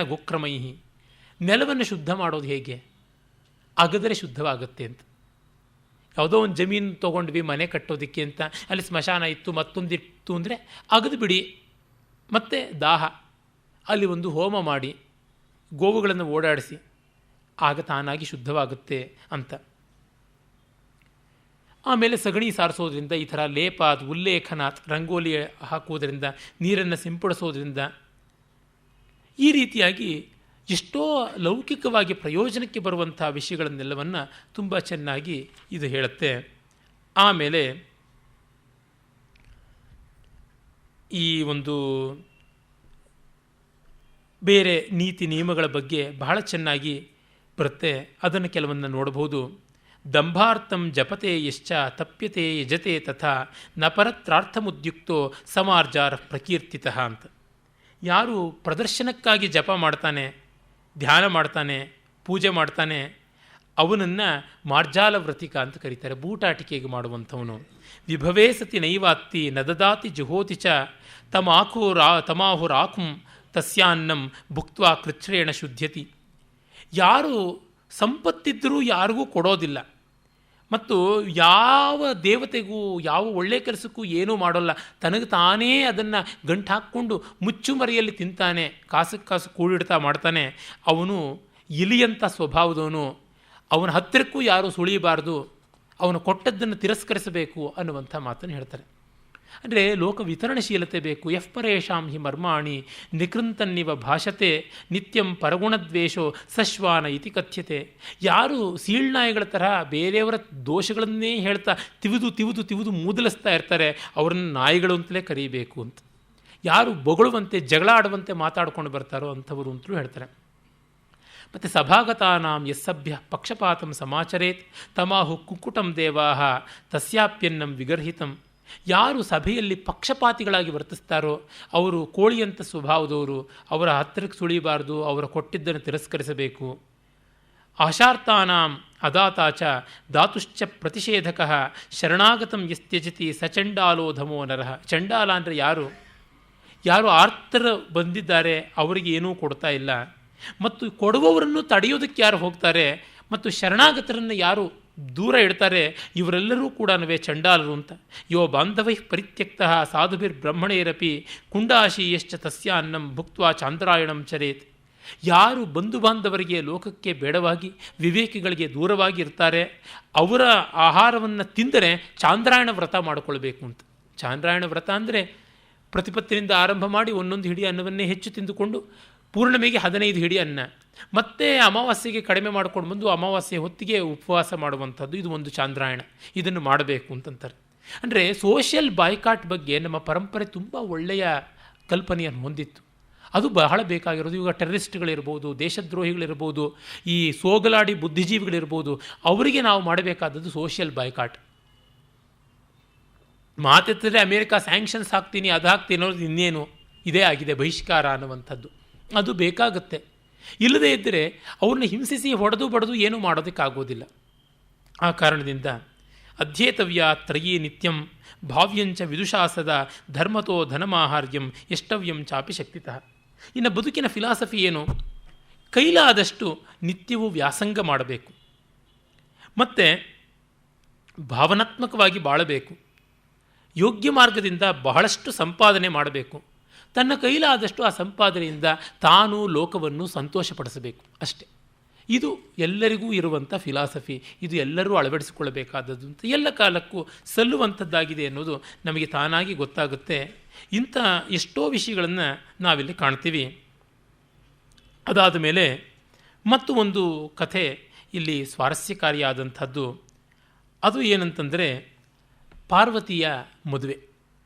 ಇದು ಬಹಳ ಸ್ವಾರಸ್ಯಕಾರಿಯಾದದ್ದು. ಅದು ಯಾವ ರೀತಿ ಸ್ವಾರಸ್ಯಕಾರಿ ಎನ್ನುವುದನ್ನು ನಾವು ನೋಡೋಣ. ಹಿಂದೊಮ್ಮೆ ಹಿಮಾಲಯದಲ್ಲಿ ಹಿಮವಂತನಿಗೆ ಪತ್ನಿಯಾಗಿ ಮೇನಾದೇವಿ ಬಂದಳು. ಅವಳು ಪಿತೃದೇವತೆಗಳ ಕನ್ಯೆ. ಪರ್ಗಿಟರ್ ಇದರ ಬಗ್ಗೆ ಒಂದು ಹೇಳ್ತಾ ಒಂದು ಬಹಳ ಅನುಚಿತವಾದದ್ದನ್ನು ಹೇಳ್ತಾನೆ. ಈ ಪಿತೃಕನ್ಯಾ ಅಂದರೆ ಅಕ್ಕನೋ ತಂಗಿಯೋ ಹೌದು, ಅವಳು ಇನ್ಯಾರೂ ಅಲ್ಲ ಅಂತ. ಹಾಗಲ್ಲ, ಸೋದರ ಸೊಸೆ, ಸೋದರ ಮಾವನ ಮಗಳು, ಸೋದರತ್ತೆ ಮಗಳು, ಆ ರೀತಿಯಾದ ಸಂಬಂಧ ಅಂತ. ಪಿತೃ ಅಂತಂದರೆ ಅವನಿಗೆ ತಂದೆ ಅಂತನ್ನುವುದೇ ನೇರವಾಗಿ ಕಾಣಿಸುವಂಥದ್ದು. ಹಾಗಲ್ಲ. ನಮ್ಮಲ್ಲಿ ಪಿತೃ ಅಂತನ್ನುವಂಥದ್ದು ತಂದೆ ತಾಯಿ ಎರಡೂ ವರ್ಗಕ್ಕೂ ಸೇರಿಸಿ ಹೇಳ್ತೀವಿ. ಮಾತಾಚ ಪಿತಾಚ ಪಿತರೌ ಅಂತಲೇ ಇರುವಂಥದ್ದು ವ್ಯಾಕರಣ ಸೂತ್ರ. ಅಂದರೆ ಅದು ಏಕಶೇಷ ಅನ್ನುವಂಥ ಒಂದು ಸಮಾಸ. ಜಾಯಾಪತಿ ದಂಪತಿ ಅಂತ ಗಂಡ ಹೆಂಡತಿ ಇಬ್ಬರು ಸೇರಿ ದಂಪತಿ ಅಂತ. ಹಾಗೆ ಮಾತಾಚ ಪಿತಾಚ ಪಿತರವು ಅಂತ ಕಾಳಿದಾಸ ಜಗತಃ ಪಿತರವು ಒಂದೇ ಅಂತ ಹೇಳ್ತಾನಲ್ಲ ಅಲ್ಲಿ ಹಾಗೆ. ಹಾಗಾಗಿ ಪಿತೃಕನ್ಯಾ ಅಂತಂದರೆ ತಾಯಿಯ ಕಡೆಯಿಂದ ತಂದೆ ಕಡೆಯಿಂದ ಬಾಂಧವ್ಯ ಇರುವಂಥ ಸಂಬಂಧ ಅಂತ ಅರ್ಥ. ಯಾಕೆಂದರೆ ಪರ್ಗಿಟ್ರೆ ತುಂಬ ಒಳ್ಳೆಯ ಕೆಲಸ ಮಾಡಿದ್ದಾನೆ. ನಮ್ಮ ಅನೇಕ ಪುರಾಣಗಳನ್ನು ಇಂಗ್ಲೀಷಿಗೆ ಟಿಪ್ಪಣಿಗಳ ಸಮೇತ ಅನುವಾದ ಮಾಡಿದ್ದಾನೆ. ಅದು ಮಾತ್ರವಲ್ಲದೆ ಈ ಪುರಾಣಿಕ್ ಕ್ರೋನಾಲಜಿ, ಜಿನಿಯಾಲಜಿ ಅವನ್ನೆಲ್ಲ ಇಟ್ಕೊಂಡು ಒಳ್ಳೆಯ ಪುಸ್ತಕಗಳನ್ನು ಕೂಡ ಬರೆದಿದ್ದಾನೆ. ಆತ ಸುಮಾರು 100 ವರ್ಷಗಳ ಕೆಳಗೆ ಇದ್ದಂಥ ವ್ಯಕ್ತಿ. ಎಷ್ಟೆಷ್ಟೋ ಬೇರೆ ಪಾಶ್ಚಾತ್ಯರಿಗಿಂತ ತುಂಬ ಒಳ್ಳೆಯದನ್ನೇ ಮಾಡಿದ್ದಾನೆ ಭಾರತೀಯ ಸಂಸ್ಕೃತಿಗೆ. ಆರ್ಯರ ಆಕ್ರಮಣ ಅನ್ನೋದೆಲ್ಲ ಬುಡವಿಲ್ಲದ ವಾದ ಅಂತ ತೋರಿಸುವುದಕ್ಕೆ ಸಾಕಷ್ಟು ಸಾಕ್ಷ್ಯ ಅವನ ಪುಸ್ತಕಗಳಲ್ಲಿ ಸಿಗುತ್ತವೆ. ಮತ್ತು ಪುರಾಣಗಳ ಪ್ರಾಚೀನತೆ, ಮೌಲಿಕತೆ ಅದರದ ಬಗ್ಗೆ ಕೂಡ ಸಾಕಷ್ಟು ಬರುತ್ತೆ. ಆದರೆ ಧಿಯೋಪಿ ಪುಂಸಾಂ ಮಲಿನೀಭವಂತಿ ಅಂತ ಎಷ್ಟು ಅವರು ವ್ಯಾಸಂಗಶಾಲಿಗಳಾದರೂ ಕೂಡ ನಮ್ಮ ಸಂಸ್ಕೃತಿಯ ಸೂಕ್ಷ್ಮಗಳು ಕೆಲವು ಅವರಿಗೆ ಗೊತ್ತಾಗುವುದಿಲ್ಲ. ನೋಡಿ, ನಮಸ್ತುಂಗ ಶಿರಶ್ಚುಂಬಿ ಚಂದ್ರಚಾಮರಚಾರವೇ ತ್ರೈಲೋಕ್ಯ ನಗರಾರಂಭ ಮೂಲಸ್ತಂಭಾಯ ಶಂಭವೇ ಎನ್ನುವ ಬಾಣಭಟ್ಟನ ಒಂದು ಹರ್ಷಚರಿತೆಯ ಮಂಗಳ ಶ್ಲೋಕವನ್ನು A B Keith Arthur Berriedale Keith ಅನುವಾದ ಮಾಡ್ತಾ I salutate Shiva who has moon and fan on his head ಅಂತ ಅನುವಾದ ಮಾಡ್ತಾನೆ. ಯಾರ ತಲೆಯ ಮೇಲೆ ಚಂದ್ರ ಚಾಮರದಂತೆ ರಮಣೀಯವಾಗಿ ತೋರ್ತಾನೋ ಅವನು ಅಂತಲ್ಲಿರೋದು. ಚಂದ್ರ ಚಾಮರ, ಚಂದ್ರಯೇವ ಚಾಮರ ನತು ಚಂದ್ರಶ್ಚ ಚಾಮರಶ್ಚ ಅಂತ ಅಲ್ಲಿರುವಂಥದ್ದು ದ್ವಂದ್ವ ಸಮಾಸವಲ್ಲ, ಚಂದ್ರಯೇವ ಚಾಮರ ಅನ್ನುವಂಥ ಕರ್ಮಧಾರಯ ಸಮಾಸ ಇರ್ತಕ್ಕಂಥದ್ದು. ಗೊತ್ತಾಗಿಲ್ಲ ಅವನಿಗೆ. ಅನೇಕ ಪಾಶ್ಚಾತ್ಯ ಪಂಡಿತರು ಅಂತ ಅನಿಸಿಕೊಂಡವರು ಭಾರತೀಯ ಪಂಡಿತರನ್ನು ಚೆನ್ನಾಗಿ ಡಾಂಕೀಸ್ ಲೇಬರ್ ದುಡಿಸಿಕೊಂಡು ತಮ್ಮ ಹೆಸರನ್ನು ಹಾಕ್ಕೊಂಡು I am verily indebted for is timely suggestions ಅಂತ ಒಂದು ಹಾಕ್ಬಿಡ್ತಾರೆ. ಎಷ್ಟೋ ಬಾರಿ ನಮ್ಮ ಪಂಡಿತರುಗಳ ಅನುವಾದವನ್ನು ಪಾಠ ಹೇಳಿರ್ತಾರೆ. ಲಿಟ್ರಲಿ ಅವ್ರು ಓದ್ತಾ ಹೇಳ್ತಾ ಬಂದಂತೆ ಅವ್ರು ಬರ್ಕೋತಾ ಇರೋದಾಗುತ್ತೆ. ಈಗಲೂ ಅದೇ ಥರದ್ದಿದೆ. ಬೇಕಾದ್ರೆ ಯಾರು ಯಾರಿಂದ ಹೀಗೆ ಮಾಡಿಸ್ಕೊಂಡಿದ್ದಾರೆ ಅಂತ ಆ ಒಂದು ತಪಶೀಲ್ ಪಟ್ಟಿಯನ್ನು ಕೊಟ್ಬಿಡಬಲ್ಲೆ ನಾನು. ಆದರೆ ಅವ್ರನ್ನ ಅಕ್ನಾಲಜ್ಮೆಂಟ್ಸಲ್ಲಿ ಅಷ್ಟೇ ಫಾರ್ ದೇರ್ ಟೈಮ್ಲಿ ಹೆಲ್ಪ್ ಅಂತ, ಫಾರ್ ದೇರ್ ಅಕೇಷನಲ್ ಸಜೆಷನ್ಸ್ ಅಂತ, for there thought provoking discussions ಅಂತ ಈಗೇನೋ ಹೇಳಿಬಿಡ್ತಾರೆ, ತೇಲಿಸಿ ಹೇಳಿಬಿಡುವುದಾಗುತ್ತೆ. ಕಾರಣ ಈ ಪಂಡಿತರಿಗೆ ಬೇಕಾದಷ್ಟು ದುಡ್ಡನ್ನು ಕೊಡ್ತಾರೆ. ಅದು ಡಾಲರ್ ಪೌಂಡ್ ಎಕ್ಸ್ಚೇಂಜಲ್ಲಿ ಸಾಕಷ್ಟು ವರ್ಕೌಟ್ ಆಗೋದ್ರಿಂದ ಪಾಪ ನಮ್ಮವರು ನಿರುಪಾಯರಾಗಿ ಮಾಡಿಕೊಡುವುದಾಗುತ್ತೆ. ಇರಲಿ, ನಾವು ಪ್ರಕೃತಕ್ಕೆ ಬಂದರೆ ಗೊತ್ತಾಗುವಂಥದ್ದು ಏನು ಅಂದರೆ ಆ ಚಂದ್ರಚಾಮರ ಚಾರವೆನ್ನುವುದು ಹಾಗಲ್ಲ ಅಂತ. ವಸ್ತುತಃ ಪದ್ಯದಲ್ಲಿ ಬಾಣಭಟ್ಟ ತ್ರೈಲೋಕ್ಯ ನಗರಾರಂಭ ಮೂಲಸ್ತಂಭ ಶಂಭು ಅಂತ ಹೇಳ್ತಾನೆ. 3 ಲೋಕಗಳನ್ನು ಆರಂಭ ಮಾಡುವುದಕ್ಕೆ ಮೊದಲು ಸ್ತಂಭ, ಒಂದು ಸ್ತಂಭವನ್ನು ನೆಡ್ತಾರೆ. ಈಗ ಮನೆಯಲ್ಲಿ ಗುದ್ದಲಿ ಪೂಜೆ ಅಂತ ಮಾಡಿ ಶಂಕುಸ್ಥಾಪನೆ ಹೇಗೆ ಮಾಡ್ತಾರೆ ಹಾಗೆ ಮಾಡಿದ ಮೇಲೆ ಎಲ್ಲಕ್ಕೂ ಒಂದು ಬೆಂಚ್ ಮಾರ್ಕ್ ಆಗಿ ರೆಫರೆನ್ಸ್ ಆಗಬೇಕು ಅಂತ ಒಂದು ಸ್ತಂಭ. ಆ ಸ್ತಂಭದ ಮೇಲೆ ಕೊಡೆಯನ್ನು ಅಲಂಕಾರವಾಗಿ ಇಡುವಂಥದ್ದು ಮಾಂಗಲಿಕವಾದದ್ದು ಅಂತ, ಮತ್ತು ಆ ಕೊಡೆಯನ್ನು ಇಡುವುದರ ಮೂಲಕ ಸ್ತಂಭಕ್ಕೆ ಒಂದು ಗೌರವ ಬಂತು ಅಂತ ಎಲ್ಲ ಆಗುತ್ತೆ. ಹಾಗಾಗಿ ಶಿವ ಸ್ಥಾಣು, ಸ್ಥಾಣು ಅಂತಂದರೆ ಸ್ತಂಭ ಅಂತ ಅರ್ಥ. ಸ್ಥಾಣು 3 ಲೋಕಕ್ಕೆ ಸ್ತಂಭವಾಗಿ ನಿಂತ ಆಧಾರ ಸ್ತಂಭ. ಅವನ ಮೇಲೆ ಬೆಳ್ಗೊಡೆಯಂತೆ ಸುಂದರಾಕಾರವಾಗಿ ಅರ್ಧೇಂದು ಬಿಳಿಯ ಚಂದ್ರ ನಿಂತಿದ್ದಾನೆ ಅಂತನ್ನುವ ಅರ್ಥದಲ್ಲಿ ತುಂಗ ಶಿರಶ್ಚುಂಬಿ ಚಂದ್ರಚಾಮರ ಚಾರವೇ ತ್ರೈಲೋಕ್ಯ ನಗರಾರಂಭ ಮೂಲಸ್ತಂಭಾಯ ಶಂಭವೇ ನಮಃ ಅಂತ ಮಾಡಿದ್ದಾನೆ. ಇದೆಲ್ಲ ಅವನಿಗೆ ಭಾರತೀಯ ಸಂಸ್ಕೃತಿ ಈ ಆಯಾಮಗಳು ಗೊತ್ತಿಲ್ಲ.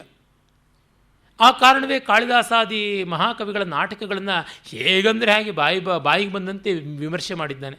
ನಮ್ಮ ಸಿ ಕೆ ವೆಂಕಟರಾಮಯ್ಯನವಂಥವ್ರು ಪಾಪ ಹೆಜ್ಜೆಜ್ಜೆಗೂ ಆತನನ್ನು ಉಲ್ಲೇಖಿಸಿ ಆತನ ಖಂಡನೆ ಮಾಡೋಕ್ಕೆ ನೋಡ್ತಾರೆ. ನಮ್ಮ ಮದ್ರಾಸಿನ ದೊಡ್ಡ ಮ್ಯಾಥಮೆಟಿಷಿಯನ್ ಭಾನುಮೂರ್ತಿಯವರು ಬೈತಾರೆ, ಆ ಅಯೋಗ್ಯನಿಗೆ ಏನಷ್ಟು ಬೆಲೆ ಕೊಡುವಂಥದ್ದು. ನಮ್ಮಲ್ಲಿ ಮಲ್ಲಿನಾಥಾದಿ ಮಹಾವಿಮರ್ಶಕರಿರುವಾಗ ಇವರು ಬಹಳ ದ ಗ್ರೇಟ್ ಕ್ರಿಟಿಕ್ ಅಂತೆಲ್ಲ ಹೇಳಿಬಿಟ್ಟು ಯಾಕೆ ಗೌರವ ಕೊಡಬೇಕು, ಅಷ್ಟೇನು ನೈಚ್ಯಾನುಸಂಧಾನ ಬೇಡ ಅಂತ. ಆ ವಿಕ್ಟೋರಿಯನ್ ಮೈಂಡ್ ಸೆಟ್ ಆ ರೀತಿಯಾದದ್ದಾಗಿತ್ತು.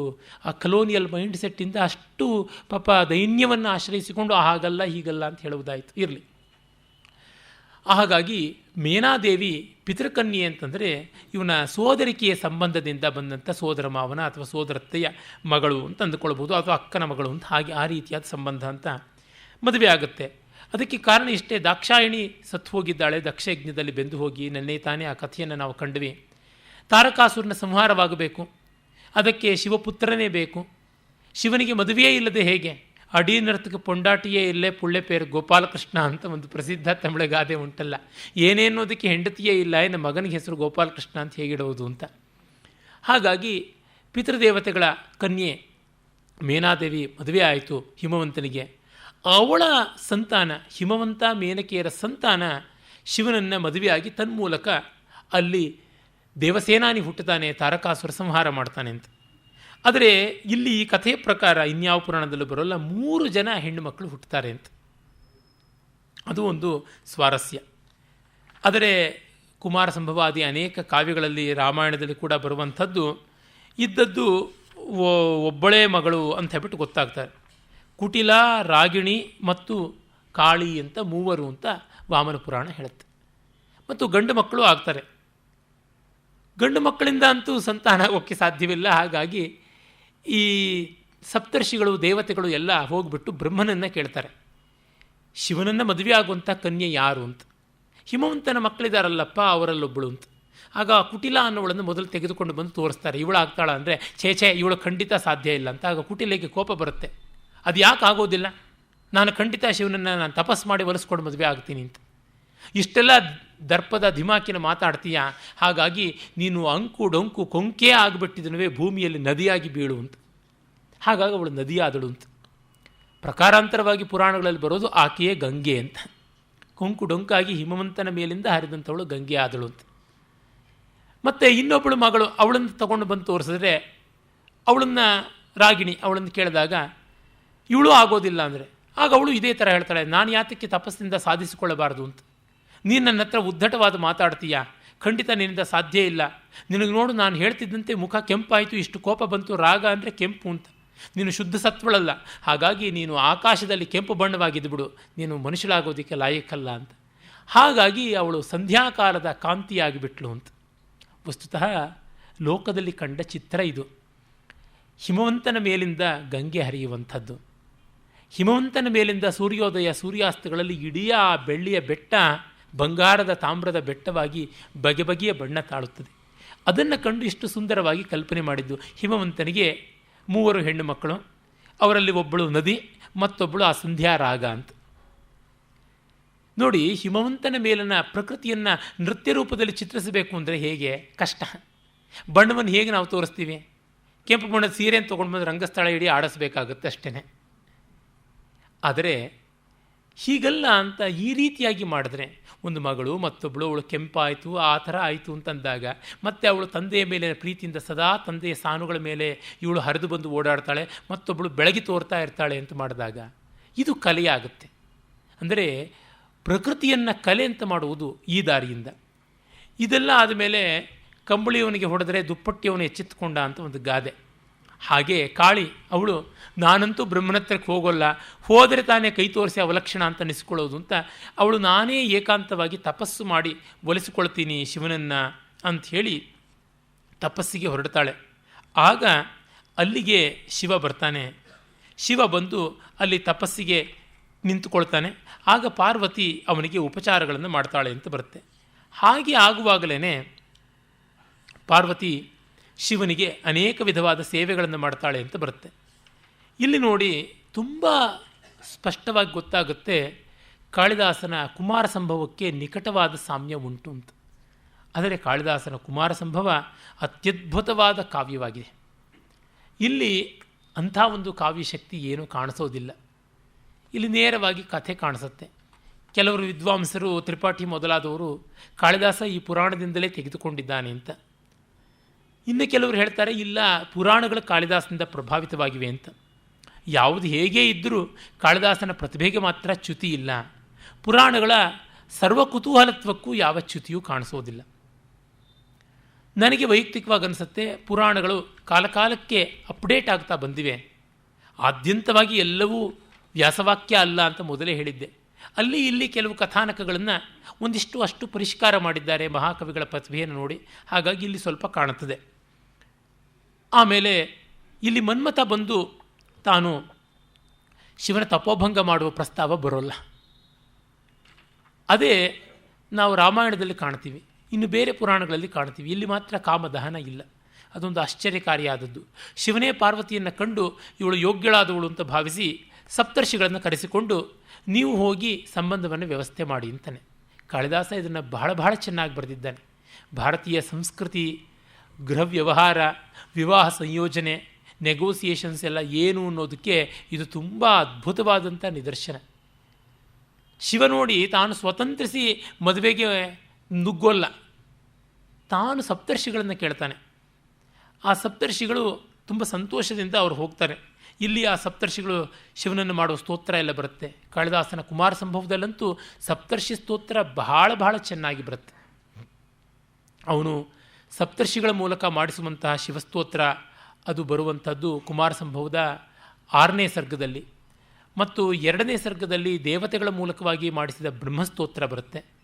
ರಘುವಂಶದ 10ನೇ ಸರ್ಗದಲ್ಲಿ ದೇವತೆಗಳ ಮೂಲಕ ಮಾಡಿಸಿದ ವಿಷ್ಣು ಸ್ತುತಿ ಬರುತ್ತೆ. ಎಲ್ಲ ಒಂದೇ, ಅಂದರೆ ದೇವತತ್ವ ಒಂದೇ ಅನ್ನುವಂಥದ್ದನ್ನು ತೋರಿಸುವ ಪ್ರಯತ್ನ ಮಾಡಿದ್ದಾನೆ ಕಾಳಿದಾಸ. ಆಮೇಲೆ ಆ ಸಪ್ತರ್ಷಿಗಳು ನೀನು ಗೃಹಸ್ಥನಾಗೋದ್ರಿಂದ ನಮಗೆ ಒಂದು ಗೌರವ ಸಿಕ್ತಪ್ಪ ಅಂತಂದುಕೊಂಡು ಹೋಗ್ತಾರೆ. ಯಾಕೆಂದರೆ ಇವರೆಲ್ಲ ಗೃಹಸ್ಥರಲ್ವ. ಕಾಳಿದಾಸ ಅಲ್ಲಿ ಅರುಂಧತಿಯನ್ನು ತರ್ತಾನೆ, ಪುರಾಣದಲ್ಲಿ ಬರೋಲ್ಲ. ಅರುಂಧತಿಯನ್ನು ಯಾತಕ್ಕೆ ಅಂದರೆ ಸಪ್ತರ್ಷಿಗಳ ಮಂಡಲದಲ್ಲಿ ಅವಳಿದ್ದಾಳೆ, ಮತ್ತು ಗೌರವಕ್ಕೆ, ಘನತೆಗೆ, ತಪಸ್ಸಿಗೆ ಹೆಣ್ಣು ಗಂಡು ಅಂತ ಭೇದ ಇಲ್ಲ ಅಲ್ವಾ ಅಂತ. ಈ ದಿವಸ ಬೇಂದ್ರೆಯವ್ರನ್ನ ಕುರಿತು ಒಂದು ವಿಚಾರಗೋಷ್ಠಿ ಇತ್ತು, ಅಲ್ಲಿಂದಲೇ ನೇರವಾಗಿ ಇಲ್ಲಿಗೆ ಬಂದೆ. ಅಲ್ಲಿ ವಸಂತ ದಿವಾಣಜಿ ಅಂತ ಒಬ್ಬರು ಒಳ್ಳೆಯ ಲೇಖಕರು ಬೇಂದ್ರೆಯವ್ರನ್ನ ತುಂಬ ನಿಕಟವಾಗಿ ಬಲ್ಲಂಥವರು ಮುಗಿದ ಮೇಲೆ, ವಿಚಾರಗೋಷ್ಠಿ ಮುಗಿದ ಮೇಲೆ ಒಂದಷ್ಟು ಹೊತ್ತು ನಮ್ಮ ಜೊತೆ ಮಾತಾಡ್ತಾ ಇದ್ದರು. ಆಗ ಬೇಂದ್ರೆಯವರು ಅವ್ರ ಹತ್ರ ಒಮ್ಮೆ ಹೇಳಿದ್ರಂತೆ, ನೋಡು ನಮ್ಮಲ್ಲಿ ಗಂಡು ತನ ಎಷ್ಟು ಅಬ್ಬರ ಆಗ್ಬಿಡುತ್ತೆ ಅಂದರೆ ಹೆಣ್ಣಿನ ಬಗೆಗೆ ಗಮನವೇ ಬರೋದಿಲ್ಲ ಅಂತ ಹೇಳ್ತಾ, ತನ್ನ ಸಖಿ ಗೀತದಲ್ಲಿಯೇ ಹೆಂಡತಿಯ ಬಾಯಿಂದ 2 ಬಾರಿ ಮಾತ್ರ ಮಾತಾಡಿಸಿದ್ದೀನಿ, ಇನ್ನೆಲ್ಲಿಯೂ ಮಾತೇ ಆಡಿಸಿಲ್ಲ, ತಾನೆಲ್ಲ ಸಮಾನತೆ ಅಂತ ಹೇಳ್ಕೊಳ್ತಾ ಅಂತ ತನ್ನ ಬಗ್ಗೆನೇ ಹೇಳ್ಕೊಂಡು, ಇದು ನಮ್ಮ ಕಾವ್ಯ ಪರಂಪರೆಯಾಗಿದೆ ನೋಡಪ್ಪ. ಪಂಪ ತನ್ನ ವಿಕ್ರಮಾರ್ಜುನ ವಿಜಯದಲ್ಲಿ ಅರ್ಜುನನ ಬಾಯಲ್ಲಿ ಬೇಕಾದಷ್ಟು ಸುಭದ್ರೆಯ ವರ್ಣನೆ, ಸುಭದ್ರೆಯ ಕುರಿತು ಎಲ್ಲ ಹೇಳಿಸಿದ್ದಾನೆ. ಸುಭದ್ರೆ ಒಮ್ಮೆ ಕೂಡ ಹರ ಅಂದಿಲ್ಲ, ಶಿವ ಅಂದಿಲ್ಲ, ಏನು ಹೇಳಿಲ್ಲ ಆ ರೀತಿಯಾದದ್ದು ಅಂತ. ಕಾಳಿದಾಸನಿಗೆ ಆಕ್ಷೇಪ ಮಾಡೋಕ್ಕಾಗಲ್ಲ. ಕಾಳಿದಾಸ ಎಲ್ಲರಿಂದಲೂ ಬೇಕಾದಷ್ಟು ಮಾತಾಡಿಸ್ತಾನೆ. ಎಲ್ಲಿವರೆಗೆ ಅಂದರೆ ಶಿವಪಾರ್ವತಿಯರ ಮದುವೆಯಲ್ಲಿ ಸರಸ್ವತಿ ಆಶೀರ್ವಚನ ಮಾಡುವಾಗ ಅವಳೇ ವೇದಮಂತ್ರವನ್ನು ಹೇಳ್ತಾಳೆ, ಜನಪದ ಗೀತವನ್ನು ಹೇಳ್ತಾಳೆ ಅಂತ ಬರುತ್ತೆ. ಮತ್ತು ಅರುಂಧತಿ ಮೊದಲಾದವರು ಯಥೇಷ್ಟವಾಗಿ ವಿವಾಹದಲ್ಲಿ ಪಾಲ್ಗೊಳ್ತಾರೆ. ಎಲ್ಲ ರೀತಿಯಾದಂತಹ ಸ್ತ್ರೀಯರ ಭಾಗವಹಿಸುವಿಕೆ ಇರುತ್ತದೆ ಅಂತ ಗೊತ್ತಾಗುತ್ತೆ. ಅರುಂಧತಿ ಕೂಡ ಅಲ್ಲಿ ಮಾತನಾಡ್ತಾಳೆ ಈ ಶಿವಪಾರ್ವತಿಯರ ಮದುವೆಯ ಸಂದರ್ಭದಲ್ಲಿ. ಇರಲಿ, ಆಮೇಲೆ ಹಿಮವಂತನ ಹತ್ತಿರಕ್ಕೆ ಇವರೆಲ್ಲರೂ ಬರ್ತಾರೆ. ಅನಭ್ರವೃಷ್ಟಿ ಕಿಮಿಯ ಮುತಾಹೋ ಕುಸುಮಂ ಫಲಂ ಅಪ್ರತರ್ಕ್ಯಂ ಅಚಿಂತ್ಯಂಚ ಭವದಾಗಮನಂ ತ್ವಿದಂ. ಮೋಡವಿಲ್ಲದ ಮಳೆ, ಹೂವಿಲ್ಲದ ಹಣ್ಣು, ನೀವೆಲ್ಲ ಬಂದಿರುವಂಥದ್ದು ಸೂಚನೆ ಇಲ್ಲದೆ ಬಂದು ದೊಡ್ಡ ಅನುಗ್ರಹ ಮಾಡಿದ್ದೀರಿ ಅಂತ ಹೇಳ್ಬಿಟ್ಟು ಅವನು ಅವ್ರನ್ನ ಸ್ವಾಗತಿಸ್ತಾನೆ. ಆಮೇಲೆ ಅವರು ಯಾಚಿತಾರೋ ವಯಂ ಶರ್ವೋ ಬರೋ ದಾತ ತವಾಪ್ಯುಮ ತ್ವಮಪ್ಯುಮ ವಧು ಸರ್ವ ಜಗನ್ಮಾತ ಕುರು ಎಚ್ಚರಿಯಸೇ ತವ. ಕಾಳಿದಾಸನಲ್ಲಿ ಹೀಗೇ ಬರುತ್ತೆ. ಯಾಚಿತಾರೋ ವಯಂ ಅಂತಲೇ ಶುರು ಮಾಡ್ತೀವಿ. ನಾವು ಈ ಬೇಡಕ್ಕೆ ಬಂದಿರೋರು ಸಪ್ತರ್ಷಿಗಳು, ಕೊಡುವವನು ನೀನು, ವರನೋ ವಿಶ್ವಪತಿ ಮಹಾದೇವ, ಇನ್ನು ವಧು ಜಗನ್ಮಾತೆ. ಇದಕ್ಕಿಂತ ದೊಡ್ಡ ಕಾಂಬಿನೇಷನ್ ಇನ್ನು ಯಾವುದಿದೆಯಪ್ಪ, ಮಾಡು ಮದುವೆಯನ್ನು ಅಂತ. ಹಾಗಾಗಿ ಮದುವೆಗೆ ವ್ಯವಸ್ಥೆ ಆಗುತ್ತದೆ, ಮದುವೆ ಆಗುತ್ತದೆ. ಮುಂದೆ ಶಿವಪುರಾಣಗಳಲ್ಲಿ ಈ ಕಥೆಗಳು ವಿಸ್ತಾರವಾಗಿ ಬರುವ ಕಾರಣ ಆಗ ಮತ್ತಷ್ಟು ವಿವರಗಳಿಂದ ನಾವು ನೋಡಬಹುದು. ಸ್ಕಾಂದಾದಿಗಳಲ್ಲಿ ಕೂಡ ಬರ್ತದೆ ಅಂತ ಶಿವಪಾರ್ವತಿಯರ ಮದುವೆ. ಆಮೇಲೆ ಕುಮಾರನ ಉತ್ಪತ್ತಿ, ಅದು ಮುಂದೆ ತುಂಬ ವಿಸ್ತಾರವಾಗಿ ಬೇರೆ ಪುರಾಣಗಳಲ್ಲಿ ಬರುವ ಕಾರಣ ಅಲ್ಲಿ ನಾನು ನೋಡ್ತೀನಿ ಸ್ಕಾಂದಾದಿಗಳಲ್ಲಿ. ಆಮೇಲೆ ತಾರಕಾಸುರನ ವಧೆ ಹೀಗಾಗುತ್ತದೆ. ಆಮೇಲೆ ವಿಶ್ವಕರ್ಮ ತುಂಬ ಚೆನ್ನಾಗಿ ಶಿವನಿಗೆ ಒಳ್ಳೆಯ ಮನೆಯನ್ನೆಲ್ಲ ಕಟ್ಟಿಕೊಡ್ತಾನೆ. ಆ ಒಂದು ಸಂಸಾರದ ತಾಪತ್ರಯ ಎಲ್ಲ ನೀಗುತ್ತೆ, ಚೆನ್ನಾಗಿರುವಂಥ ಮನೆಯಾಗುತ್ತದೆ, ಮನದನ್ನೇ ಆಗ್ತಾಳೆ, ಗಣಪತಿ ಹುಟ್ಟುತ್ತಾನೆ, ಎಲ್ಲ ಸರಿಯಾಗಿ ಆಗುತ್ತದೆ ಎನ್ನುವಂಥದ್ದು ಬರುತ್ತೆ. ಮತ್ತು ಈ ಪುರಾಣದಲ್ಲಿ ಕಾಣುವಂಥ ಇನ್ನೂ ಒಂದು ಎರಡು ಸ್ವಾರಸ್ಯಕಾರಿಯಾದ ಘಟನೆಗಳಿಂದ ಇದರ ಒಂದು ಪರಿಚಯವನ್ನು ನಾವು ಸಮಾಪ್ತಿ ಮಾಡಬಹುದು ಅಂತ ಅನಿಸುತ್ತೆ. ಶುಕ್ರಾಚಾರ್ಯ ನಿರಂತರವಾಗಿ ಸಂಜೀವನಿ ಮಂತ್ರದಿಂದ ದಾನವರನ್ನೆಲ್ಲ ಬದುಕಿಸ್ತಾ ಇರ್ತಾನೆ. ಅಂಥ ಒಂದು ದಾನವ ಕುಲದಿಂದಲೇ ಪಾಕ ಅನ್ನುವಂಥ ಒಬ್ಬ ರಾಕ್ಷಸ ಬರ್ತಾನೆ. ಅವನು ಪಾಕ ಅನ್ನುವ ರಾಕ್ಷಸ ಇಂದ್ರನ ಕೈಯಲ್ಲಿ ಸತ್ತು ಪಾಕಶಾಸನ ಅನ್ನುವ ಹೆಸರು ಇಂದ್ರನಿಗೆ ಬರುತ್ತೆ. ಆಮೇಲೆ ಬೆಟ್ಟಗಳಿಗೆಲ್ಲ ರೆಕ್ಕೆಗಳ ಬಂದಿರುತ್ತವೆ. ಆ ರೆಕ್ಕೆಗಳ ಮೂಲಕವಾಗಿ ಅವು ಹಾರಿ ಹಾರಿ ಹೋಗಿ ಎಲ್ಲಂದರಲ್ಲಿ ಕೂತ್ಕೊಂಡು ಲೋಕಕಂಟಕವಾಗ್ತಾ ಇರ್ತವೆ. ಆ ಕಾರಣ ಇಂದ್ರ ವಜ್ರಾಯುಧದಿಂದ ಪರ್ವತ ಪಕ್ಷಚ್ಛೇದನ ಮಾಡ್ತಾನೆ. ಹಾಗಾಗಿ ಅವನಿಗೆ ಗೋತ್ರಭಿತ್ ಅಂತ ಹೆಸರಾಯಿತು. ಪರ್ವತಕ್ಕೆ ಗೋ ಅಂದರೆ ಪೃಥ್ವಿ, ಅದನ್ನ ಹತ್ರ ಕಾಪಾಡುವುದು, ಭೂಮಿಯನ್ನು ಗಟ್ಟಿಯಾಗಿ ಹಿಡಿದಿರುವಂಥದ್ದು ಅಂತ. ವಸ್ತುತಃ ಭೂಕಂಪ ಇತ್ಯಾದಿ ಎಲ್ಲ ಇಲ್ಲದೇ ಇರಬೇಕು ಅಂದರೆ ಹಾರ್ಡ್ ಗ್ರನೈಟ್ ಮೌಂಟೇನ್ಸ್ ಇರಬೇಕು ಅನ್ನೋದು ನಮಗೆ ಜಿಯಾಲಜಿಯಿಂದ ಎಲ್ಲ ಗೊತ್ತಿರುವಂಥದ್ದು. ಹಾಗಾಗಿ ಅದು ಗಟ್ಟಿಯಾಗಿ ಭೂಮಿಯನ್ನು ನಿಲ್ಲಿಸುತ್ತೆ ಅಂತ ಗೋತ್ರ ಅಂತ, ಆ ಗೋತ್ರ ಭಿತ್ ಅನ್ನುವಂಥ ಹೆಸರು ಬಂತು ಅನ್ನುವ ಕಥೆ ಕೂಡ ಬರುತ್ತೆ. ಅದಾದ ಮೇಲೆ ಇನ್ನೂ ಒಂದು ಬಹಳ ಕುತೂಹಲಕಾರಿಯಾದದ್ದು ಯಾವುದು ಅಂತಂದರೆ 2 ವಾಮನಾವತಾರಗಳಾದವು ಅಂತ. ಅಂದರೆ ಒಬ್ಬ ವಾಮನ ಅನ್ನೋನು ಇದ್ದ, ಅದರ ಜೊತೆಗೆ ಮತ್ತೊಬ್ಬ ವಾಮನ ಇದ್ದ ಅನ್ನುವಂಥದ್ದು ಗೊತ್ತಾಗುತ್ತೆ. ಇದು ಸಾಮಾನ್ಯ ಯಾವುದೇ ಪುರಾಣಗಳಲ್ಲಿ ಬಾರದೇ ಇರತಕ್ಕಂಥದ್ದು, ಇಲ್ಲಿಗೆ ಮಾತ್ರ ವಿಶೇಷವಾಗಿ ಕಾಣುವಂಥದ್ದಾಗಿದೆ. ಅದು ಪ್ರಹ್ಲಾದನ ಕಸಿನ್ ಬ್ರದರ್, ಹಿರಣ್ಯಾಕ್ಷನ ಮಗ. ಅವನು ತುಂಬ ವಿವೇಕಿಯಾದವನು, ಸಾಧುವಾದವನು. ಆತ ಲೋಕಗಳಿಗೆನ್ನೆಲ್ಲ ಉತ್ಪ್ಲವನ ಮಾಡುವಂತೆ, ಉಪಪ್ಲವನ ಮಾಡುವಂತೆ ತಾನು ತಪಸ್ಸಿನಿಂದ ಎಲ್ಲವನ್ನ ಗೆದ್ದುಕೊಂಡು ಆಳ್ತಾ ಇದ್ದಾಗ ಅವನನ್ನು ಬಲಿಯಂತೆಯೇ ಮೆಟ್ಟಿದ ವಾಮನ ಹೀಗೆ ಹುಟ್ಟಿದ ಅಂತ. ಆದರೆ ನನಗೆ ವ್ಯಕ್ತಿಗತವಾಗಿ ಈ ಕಥಾ ಸ್ವಾರಸ್ಯ ಗೊತ್ತಾಗೋಲ್ಲ. ಯಾರೋ ಅತಿಶಯ ಚಮತ್ಕಾರಕ್ಕಾಗಿ ಸೇರಿಸಿರಬಹುದು ಅನಿಸುತ್ತೆ. 2 ವಾಮನಾವತಾರದಲ್ಲಿ ಅಂಥ ಏನು ವಿಶೇಷ ಕಾಣುವಂಥದ್ದಲ್ಲ. ಪುರಾಣ ಕಥೆಗಳಲ್ಲಿ ಕೆಲವೊಮ್ಮೆ ಅರ್ಥ ಸ್ವಾರಸ್ಯ, ಸಂಕೇತ ಸ್ವಾರಸ್ಯ ಇಲ್ಲ ಅಂದರೆ ಅದು ಯಾರೋ ಸೇರಿಸಿರುವುದು ಅಂತ ಗೊತ್ತಾಗುತ್ತೆ. ಸಂಕೇತ ಸ್ವಾರಸ್ಯ ಇರುವಂಥ ಕಥೆಗಳು ಅದು ಎಷ್ಟೇ ಆಪಾತತಃ ವಿರೋಧಾಭಾಸವಾಗಿರಲಿ, ಅದರೊಳಗೆ ಯಾವುದೋ ಪರಮಾರ್ಥ ಉಂಟು. ಉದಾಹರಣೆಗೆ ನೋಡಿ, ಹರಿವಂಶದಲ್ಲಿ ಕಾಳಿಯನಾಗನಿಗೆ 3 ಹೆಡೆ ಅಂತ, ಮತ್ತು ವಿಷ್ಣು ಪುರಾಣದಲ್ಲಿ 5 ಹೆಡೆ ಅಂತ ಬರುತ್ತೆ. ಏನು ಹೆಡೆ ಹೆಚ್ಚಾಗಿದ್ದಕ್ಕೆ ಸ್ವಾರಸ್ಯ ಉಂಟು. 3 ಹೆಡೆಯ ಕಾಲ ಅದು ಭೂತ ಭವಿಷ್ಯದ ವರ್ತಮಾನಗಳನ್ನು ಸಂಕೇತ ಮಾಡುವುದಾದರೆ, 5 ಹೆಡೆಗಳದು ಪಂಚಪ್ರಾಣಗಳು. ಪ್ರಾಣಗಳು ಸರ್ಪರೂಪಿಯಾದವು ಅಂತ. ಈ ಪ್ರಾಣಗಳನ್ನು ನಿಯಂತ್ರಣ ಮಾಡುವುದೇ ಪ್ರಾಣಾಯಾಮ. ಪ್ರಾಣಸ್ಯ ಆಸಮಂತಾತ್ ಯಮನಂ, ಪ್ರಾಣಾನಾಂ ಆಸಮಂತಾನ್ ಯಮನಂ ಪ್ರಾಣಾಯಾಮ ಅಂತ. ಎಲ್ಲ ಕಡೆಯಿಂದಲೂ ಕಂಟ್ರೋಲ್ ಮಾಡುವಂಥದ್ದು ಪ್ರಾಣಾಯಾಮ ಅಂತ. ಹಾಗಾಗಿ ಪ್ರಾಣವನ್ನು ನಿಯಮನ ಮಾಡುವವನು ಯೋಗಿ, ಯೋಗೇಶ್ವರ, ಅವನು ಶ್ರೀಕೃಷ್ಣ ಅಂತ. ಕಾಲಕ್ಕೆ ಅತೀತನಾಗಬೇಕು, ಪ್ರಾಣಕ್ಕೆ ಉಸಿರಿನ ಹತೋಟಿಯಲ್ಲಿ ಅವನಿಲ್ಲದೆ ಅವನ ಹತೋಟಿಯಲ್ಲಿ ಉಸಿರಿರಬೇಕು ಅಂತ ಆಗುವಂಥದ್ದು ಅಲ್ಲಿಯ ಸಂಕೇತ ಅಂತ. ಮತ್ತು ಆ ಕಾಲಿಯ ಅನ್ನುವಲ್ಲಿ ಕೂಡ ಕಪ್ಪು ಬಣ್ಣದ ಹಾವು, ಆದಿಶೇಷ ಬಿಳಿಯ ಬಣ್ಣದ ಹಾವು. ಇದು ಮತ್ತೊಂದು ಅದ್ಭುತವಾದ ಸಂಕೇತ ಪ್ರಪಂಚ.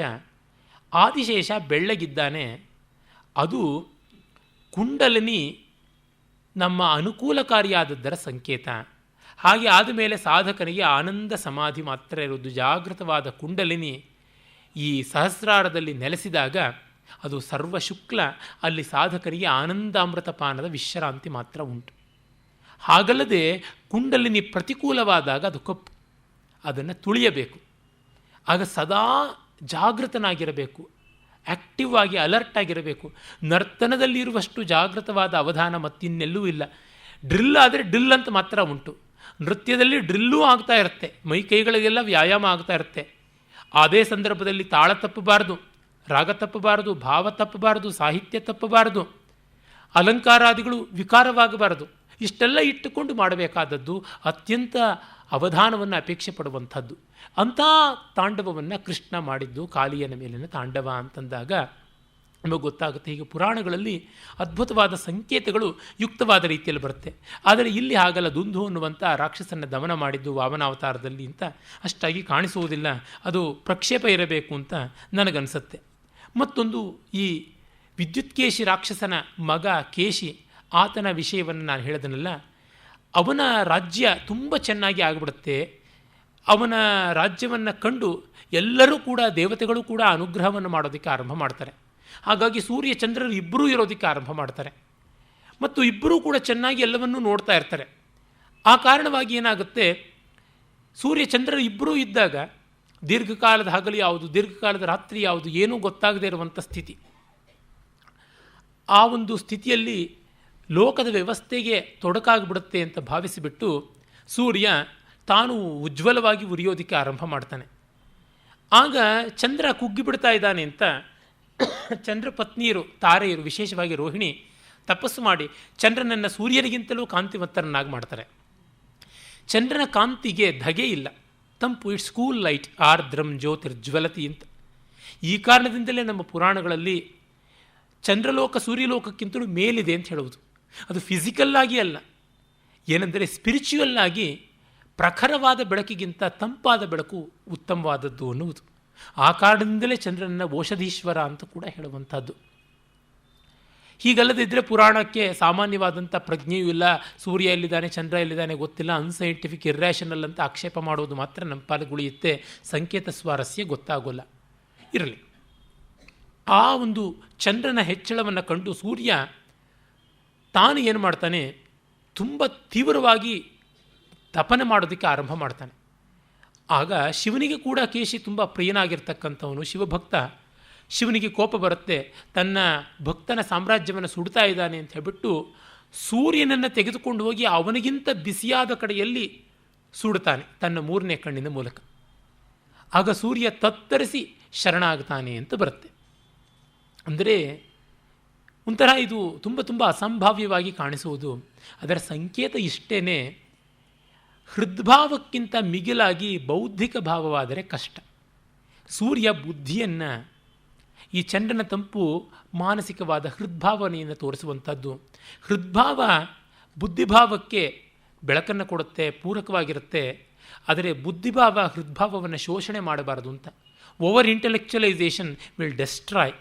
ಆ ಒಂದು ಅಂಶವನ್ನು ಶಿವ ಮಂಗಳಕಾರಿಯಾದವನು ನಿಯಂತ್ರಣ ಮಾಡಿ ಕಾಪಾಡ್ತಾನೆ ಅಂತ ಅದು ನಮಗೆ ಇಲ್ಲಿ ಗೊತ್ತಾಗುವಂಥದ್ದು. ಅದಾದ ಮೇಲೆ ನಾವು ನೇರವಾಗಿ ಕಾಣುವಂಥದ್ದು ವಾಮನಾವತಾರ. ಪ್ರಹ್ಲಾದ ಒಮ್ಮೆ ತನ್ನ ಮೊಮ್ಮಗ ಬಲಿಯ ಜೊತೆ ಮಾತನಾಡ್ತಾ ಇರ್ತಾನೆ. ಆಗ ನಾರಾಯಣ ಯಾರು, ಅವನು ಏನು ಮಹಾ ಅನ್ನುವಂತೆ ಬಲಿ ಮಾತಾಡಿದಾಗ ಪ್ರಹ್ಲಾದನಿಗೆ ಕೋಪ ಬಂದು, ನೀನು ನನ್ನ ಆರಾಧ್ಯ ದೇವತೆಯನ್ನು ಧಿಕ್ಕರಿಸ್ತಾ ಇದೆಯೇ, ಹಾಗಾಗಿ ನೀನು ಭೂಮಿಗೆ ಸೇರಿಬಿಡು, ನೀನು ಭೂಗತನಾಗು ಅಂತ ಶಾಪ ಕೊಡ್ತಾನೆ. ಅದು ಹೇಗಾಗುತ್ತೆ, ವಿಷ್ಣುವಿನಿಂದ ಆಗುತ್ತೆ ಅಂತ. ಅಯ್ಯೋ ನಾನು ತಪ್ಪು ಮಾಡಿಬಿಟ್ಟೆ ಅಂತೆಲ್ಲ ಅವನು ಬೇಸರ ಪಟ್ಕೊಳ್ತಾನೆ ಬಲಿ. ಆಗ ಹೇಳ್ತಾನೆ, ನೀನು ಭಾಗವತೋತ್ತಮನಾಗು, ಆಗ ಭಗವಂತನೇ ನಿನಗೆ ಒಳ್ಳೆಯದನ್ನು ಮಾಡ್ತಾನೆ ಅಂತ. ಆ ರೀತಿಯಲ್ಲಿ ವಾಮನಾವತಾರಕ್ಕೊಂದು ಉಪಕ್ರಮವಾಗುತ್ತೆ. ಅದಿತಿ ಮತ್ತು ಕಶ್ಯಪರು ಬೇಕಾದಂತೆ ತಪಸ್ಸು ಮಾಡ್ತಾರೆ. ಆ ತಪಸ್ಸಿನ ಫಲವಾಗಿ ವಾಮನ ಹುಟ್ಟುವುದು ನಮಗೆಲ್ಲ ಗೊತ್ತೇ ಇರುವಂಥದ್ದು. ಆ ಅವತಾರದ ಕಥೆಯೇ ಇಲ್ಲಿ ಬರುತ್ತೆ. ಪುರಾಣದಲ್ಲಿ ಬರುವ ಸಾಮಾನ್ಯವಾಗಿ ಎಲ್ಲ ಕಡೆಯಲ್ಲೂ ಇರುವಂಥ ವಾಮನಾವತಾರದ್ದೇನೆ ಇಲ್ಲಿ ಕಾಣಿಸುತ್ತೆ. ಆಮೇಲೆ ವಾಮನ ಹುಟ್ಟುತ್ತಾನೆ. ಅವನು ಅತ್ಯಲ್ಪ ಕಾಲದಲ್ಲಿಯೇ ಎಲ್ಲ 4 ದಿವಸಗಳಲ್ಲಿ 4 ವೇದಗಳನ್ನು ಅಭ್ಯಾಸ ಮಾಡಿಬಿಡ್ತಾನೆ. ಕೆಲವೇ ದಿವಸಗಳಲ್ಲಿ ವೇದಾಂಗ 64 ಕಲೆಗಳನ್ನೆಲ್ಲ ಅಭ್ಯಾಸ ಮಾಡ್ತಾನೆ. ಹಾಗೆ ಬರುತ್ತೆ. ಮತ್ತು 3 ಲೋಕದ ಎಲ್ಲ ದೇವತೆಗಳು ಕೂಡ ಅವನಿಗೆ ಏನೇನು ಬೇಕಿದೆ ಅದನ್ನೆಲ್ಲ ಕೊಡ್ತಾನೆ. ಅಕ್ಷಮಾಲೆಯನ್ನು, ಕೌಪೀನವನ್ನು, ಧ್ವಜವನ್ನು, ಛತ್ರವನ್ನು, ಸೂರ್ಯ ಛತ್ರವನ್ನು ಕೊಡ್ತಾನೆ. ಸರಸ್ವತಿ ಅಕ್ಷಮಾಲೆಯನ್ನು ಕೊಡ್ತಾಳೆ. ಹೀಗೆ ವನದೇವತೆ ಕೌಪೀನವನ್ನು ಕೊಡ್ತಾಳೆ. ಮತ್ತು ಬೃಹಸ್ಪತಿ ಯಜ್ಞೋಪವೀತವನ್ನು ಕೊಡ್ತಾನೆ ಅಂತ ಹೀಗೆಲ್ಲ ಬರುತ್ತೆ. ದೇವತೆಗಳು, ಋಷಿಗಳು ಎಲ್ಲ ಸೇರಿ ಅವನಿಗೆ ಉಪನಯನ ಕಾಲದಲ್ಲಿ ಎಲ್ಲವನ್ನು ಗಿಫ್ಟ್ ಮಾಡ್ತಾರೆ. ಆಮೇಲೆ ಅವನು ಬಲಿಯ ಯಜ್ಞ ಮಂಟಪಕ್ಕೆ ಹೋಗ್ತಾನೆ. 3 ಹೆಜ್ಜೆ ಬೇಕು ಅಂತ ಕೇಳಿದಾಗ ಶುಕ್ರಾಚಾರ್ಯ ಬೇಡ ಅಂತ, ನಾವು ಬಲಿ ಬೇಕಾದಷ್ಟು ಪ್ರಲೋಭನೆ ಮಾಡ್ತಾನೆ. ಏನೇನು ಬೇಕು, ಎಂಥದ್ದು ಬೇಕು, ಯಾವುದು ಬೇಕಾದ್ರೂ ಕೊಡ್ತೀನಿ ಅಂತ. ಯಾವುದು ಬೇಡ ಅಂತ. ಆಮೇಲೆ ಆ 3 ಹೆಜ್ಜೆ ಅಂತ ಹೇಳಿದಾಗ ಶುಕ್ರಾಚಾರ್ಯ ಬಲಿಗೆ ಬೇಡ, ಇವನು ವಾಮನ ಮಹಾವಿಷ್ಣುವಿನ ಅವತಾರ ಅಂತಾದಾಗ ಹೇಳಿ ಇವನು ನಿನ್ನ ನಾಶನ ಮಾಡೋಕ್ಕೆ ಬಂದಿದ್ದಾನೆ ಅಂದರೆ ಅವನು ಯಾಚಕನಾದ, ನಾನು ಮೇಲಾದೆ, ಅದಕ್ಕಿಂತ ನನಗೆ ಯಾವ ಅತಿಶಯತ್ವ ಉಂಟು ಅಂತ ಧಾರೆ ಎರಿತಾನೆ. 3 ಹೆಜ್ಜೆಯಲ್ಲಿ ಅವನು ಆಕ್ರಮಣ ಮಾಡ್ತಾನೆ ಅಂತ ಪುರಾಣದ ಸಂಕೇತ ಹೇಳುವಾಗ ನಾನು ಅವಸ್ಥಾತ್ರಯ ಮೀಮಾಂಸೆಯಲ್ಲಿ ಹೇಗೆ ಬರುತ್ತೆ ಎನ್ನುವುದನ್ನು ಕೂಡ ಹೇಳಿದ್ದೆ. ಇದಂ ವಿಷ್ಣುರ್ ವಿಚಕ್ರಮೇತ್ರೇ ಧಾನಿದದೇ ಪದಂ ಅನ್ನುವ ವೇದ ಮಂತ್ರದ ಅರ್ಥ ಕೂಡ ಇಲ್ಲಿ ಹೇಗೆ ಬರುತ್ತೆ ಎನ್ನುವುದು ಹೇಳಿದ್ದ ಕಾರಣ ವಿಷ್ಣು ಪುರಾಣದಲ್ಲಿಯೇ ವಿಸ್ತಾರವಾಗಿ ಹೇಳಿದ್ದರಿಂದ ಈ ಒಂದು ವಿವರಗಳಿಗೆ ಹೆಚ್ಚಾಗಿ ನಾನು ಹೋಗಬೇಕಾಗಿಲ್ಲ. ಒಟ್ಟಿನಲ್ಲಿ ಬಲಿ ಭೂಗತನಾಗ್ತಾನೆ. ಇಲ್ಲಿ ಕಾಣುವ ಸ್ವಾರಸ್ಯ ಇಷ್ಟೇ, ತನ್ನನ್ನೇ ತಾನು ಒಡ್ಡಿಕೊಳ್ಳುವಂಥದ್ದು. ಒಬ್ಬ ಶಿಬಿ ಹಾಗೆ ಮಾಡಿದ. ಆ ಪಾರಿವಾಳಕ್ಕೆ ಆಹಾರ, ಆಗ ಪಾರಿವಾಳ ಗಿಡುಗಕ್ಕೆ ಆಹಾರವಾಗುವಂಥದ್ದನ್ನು ತಪ್ಪಿಸೋದಕ್ಕೆ ತನ್ನ ಮಾಂಸವನ್ನು ಕೊಟ್ಟು ತನ್ಮೂಲಕ ತಾನು ತೂಕ ಮಾಡುವಾಗ ತಕ್ಕಡಿಯಲ್ಲಿ ಯಾವ ಭಾಗವೂ ಕೂಡ ಸರಿಯಾಗಿ ತೂಗಲಿಲ್ಲ ಅಂದರೆ ಕಡೆಗೆ ತಾನೇ ಕೂತು ಬಿಡ್ತಾನೆ, ಆಗ ಸರಿಯಾಗುತ್ತೆ ಅಂತ. ಇದು ಆತ್ಮಯಜ್ಞ. ಇದನ್ನೇ ಪುರುಷ ಮೇಧ, ಇದನ್ನೇ ಸರ್ವಮೇಧ ಅಂತ ಕರೀತಾರೆ. ಬಲಿ ಮಾಡಿಕೊಂಡಿದ್ದು ಆ ರೀತಿಯಾದ ಪುರುಷ ಮೇಧ. ಅಂದರೆ ಯಾವ ಪುರುಷ ಸೂಕ್ತದಲ್ಲಿ ಬರುವಂಥ ಪರಮ ಪುರುಷ ಇಡೀ ಜಗತ್ತನ್ನು ಆ ಯಜ್ಞದಿಂದ ಹುಟ್ಟಿಸಿದನೋ ಹಾಗೆ ಇವನು ತನ್ನ ಪುಣ್ಯ ಲೋಕಗಳನ್ನು ಹುಟ್ಟಿಸಿಕೊಳ್ತಾನೆ. ಹಾಗಾಗಿ ಪಾತಾಳದಲ್ಲಿ ಇವನ ಬಾಗಿಲು ಕಾಯುವ ಬಂಟ ಆದ ಅಂತ ನಮಗೆ ಗೊತ್ತಾಗುತ್ತೆ. ಏನು ತಾತ್ಪರ್ಯ ಅಂದರೆ, ಯಾರು ಅವಸ್ಥಾತ್ರಯದಲ್ಲಿ ತಾನು ಅವಿಕಾರಿಯಾಗಿ ನಿಲ್ತೀನಿ ಅಂತ ಆಗ್ತಾನೋ ಅವನಿಗೆ ದೇವತೆಗಳೂ ಕೂಡ ಲೀಲಾ ಮಾತ್ರವಾದಂಥ ಉಪಕರಣವಾಗಿಬಿಡುತ್ತೆ ಅಂತ. ಪರಮಾತ್ಮ ಇವನ ಇಂದ್ರಿಯ ದ್ವಾರಗಳನ್ನೇ ರಕ್ಷಣೆ ಮಾಡ್ತಾ ಇರ್ತಾನೆ. ಇವನು ಆಡಿದ್ದೆಲ್ಲ ವೇದಾಂತ, ಮಾಡಿದ್ದೆಲ್ಲ ಸತ್ಕರ್ಮ ಆಗುತ್ತೆ. ಅಂದರೆ ಕೂಗಿದ್ದೆಲ್ಲ ಹಾಡು, ಆಡಿದ್ದೆಲ್ಲ ನೃತ್ಯ, ಬರೆದದ್ದೆಲ್ಲ ಚಿತ್ರ ಅಂತೀವಲ್ಲ, ಆ ರೀತಿಯಾಗಿ ಆಗುತ್ತೆ ಅಂತ. ಯೋಗರತೋವಾ ಭೋಗರತೋವಾ ಸಂಗರತೋವಾ ಸಂಗವಿಹೀನಃ ಯಸ್ಯ ಬ್ರಹ್ಮಣಿ ರಮತೆ ಚಿತ್ತಂ ನಂದತಿ ನಂದತಿ ನಂದತ್ಯೇವ ಅಂತ ಯಾವ ಮಾತು ಬರುತ್ತೆ ಆ ರೀತಿಯಾಗಿ ಆಗುತ್ತೆ ಅನ್ನೋದು ಬರುತ್ತೆ. ಒಟ್ಟಿನಲ್ಲಿ ವಾಮನಾವತಾರದ ಮೂಲಕ ಒಂದು ಮಹಾತತ್ವ ಲೋಕಕ್ಕೆ ಗೊತ್ತಾಗುತ್ತೆ. ಅದು ಏನು ಅಂತಂದರೆ, ಭಗವಂತ ಕೂಡ ಭಕ್ತೋದ್ಧಾರಕ್ಕಾಗಿ ಬಂಟನಾಗ್ತಾನೆ, ಯಾಚಕನಾಗ್ತಾನೆ. ಭಕ್ತ ನಿಜವಾಗಿ ಪ್ರಾಮಾಣಿಕನಾದರೆ ಅವನು ಭಗವಂತನಿಗೆ ದಾನ ಕೊಡುವಂಥವನಾಗ್ತಾನೆ ಅಂತ. ಪ್ರಪಂಚದ ಯಾವ ಮತದಲ್ಲೂ ಇಂಥ ಒಂದು ದೊಡ್ಡ ತತ್ವ ಇಲ್ಲ, ಅದು ಸನಾತನ ಧರ್ಮದಲ್ಲಿ ಕಂಡಿದೆ. ಈ ಪುರಾಣದ ಫಲಶ್ರುತಿಯ ಒಂದು ಮಾತು, ತ್ರಿಸಂಧ್ಯಂ ಚ ಪಠನ್ ಶೃಣ್ವನ್ ಸರ್ವಪಾಪ ಪ್ರಣಾಶನಂ ಅಸೂಯಾರಹಿತಂ ವಿಪ್ರ ಸರ್ವಸಂಪತ್ ಪ್ರದಾಯಕಂ. ಈ ಪುರಾಣದ ಪಠನದಿಂದ, ಶ್ರವಣದಿಂದ ಸಂಪತ್ತುಗಳು ಬಂದು ಪಾಪಾದಿಗಳು ನಿವಾರಣೆಯಾಗುತ್ತವೆ ಅಂತ. ಅದಕ್ಕಿಂತ ಇನ್ನೇನು ಬೇಕು? ಓಂ ತತ್ಸತ್. ನಾಳೆ ವಾಯುಪುರಾಣವನ್ನು ಗಮನಿಸೋಣ. ಓಂ ತತ್ಸತ್.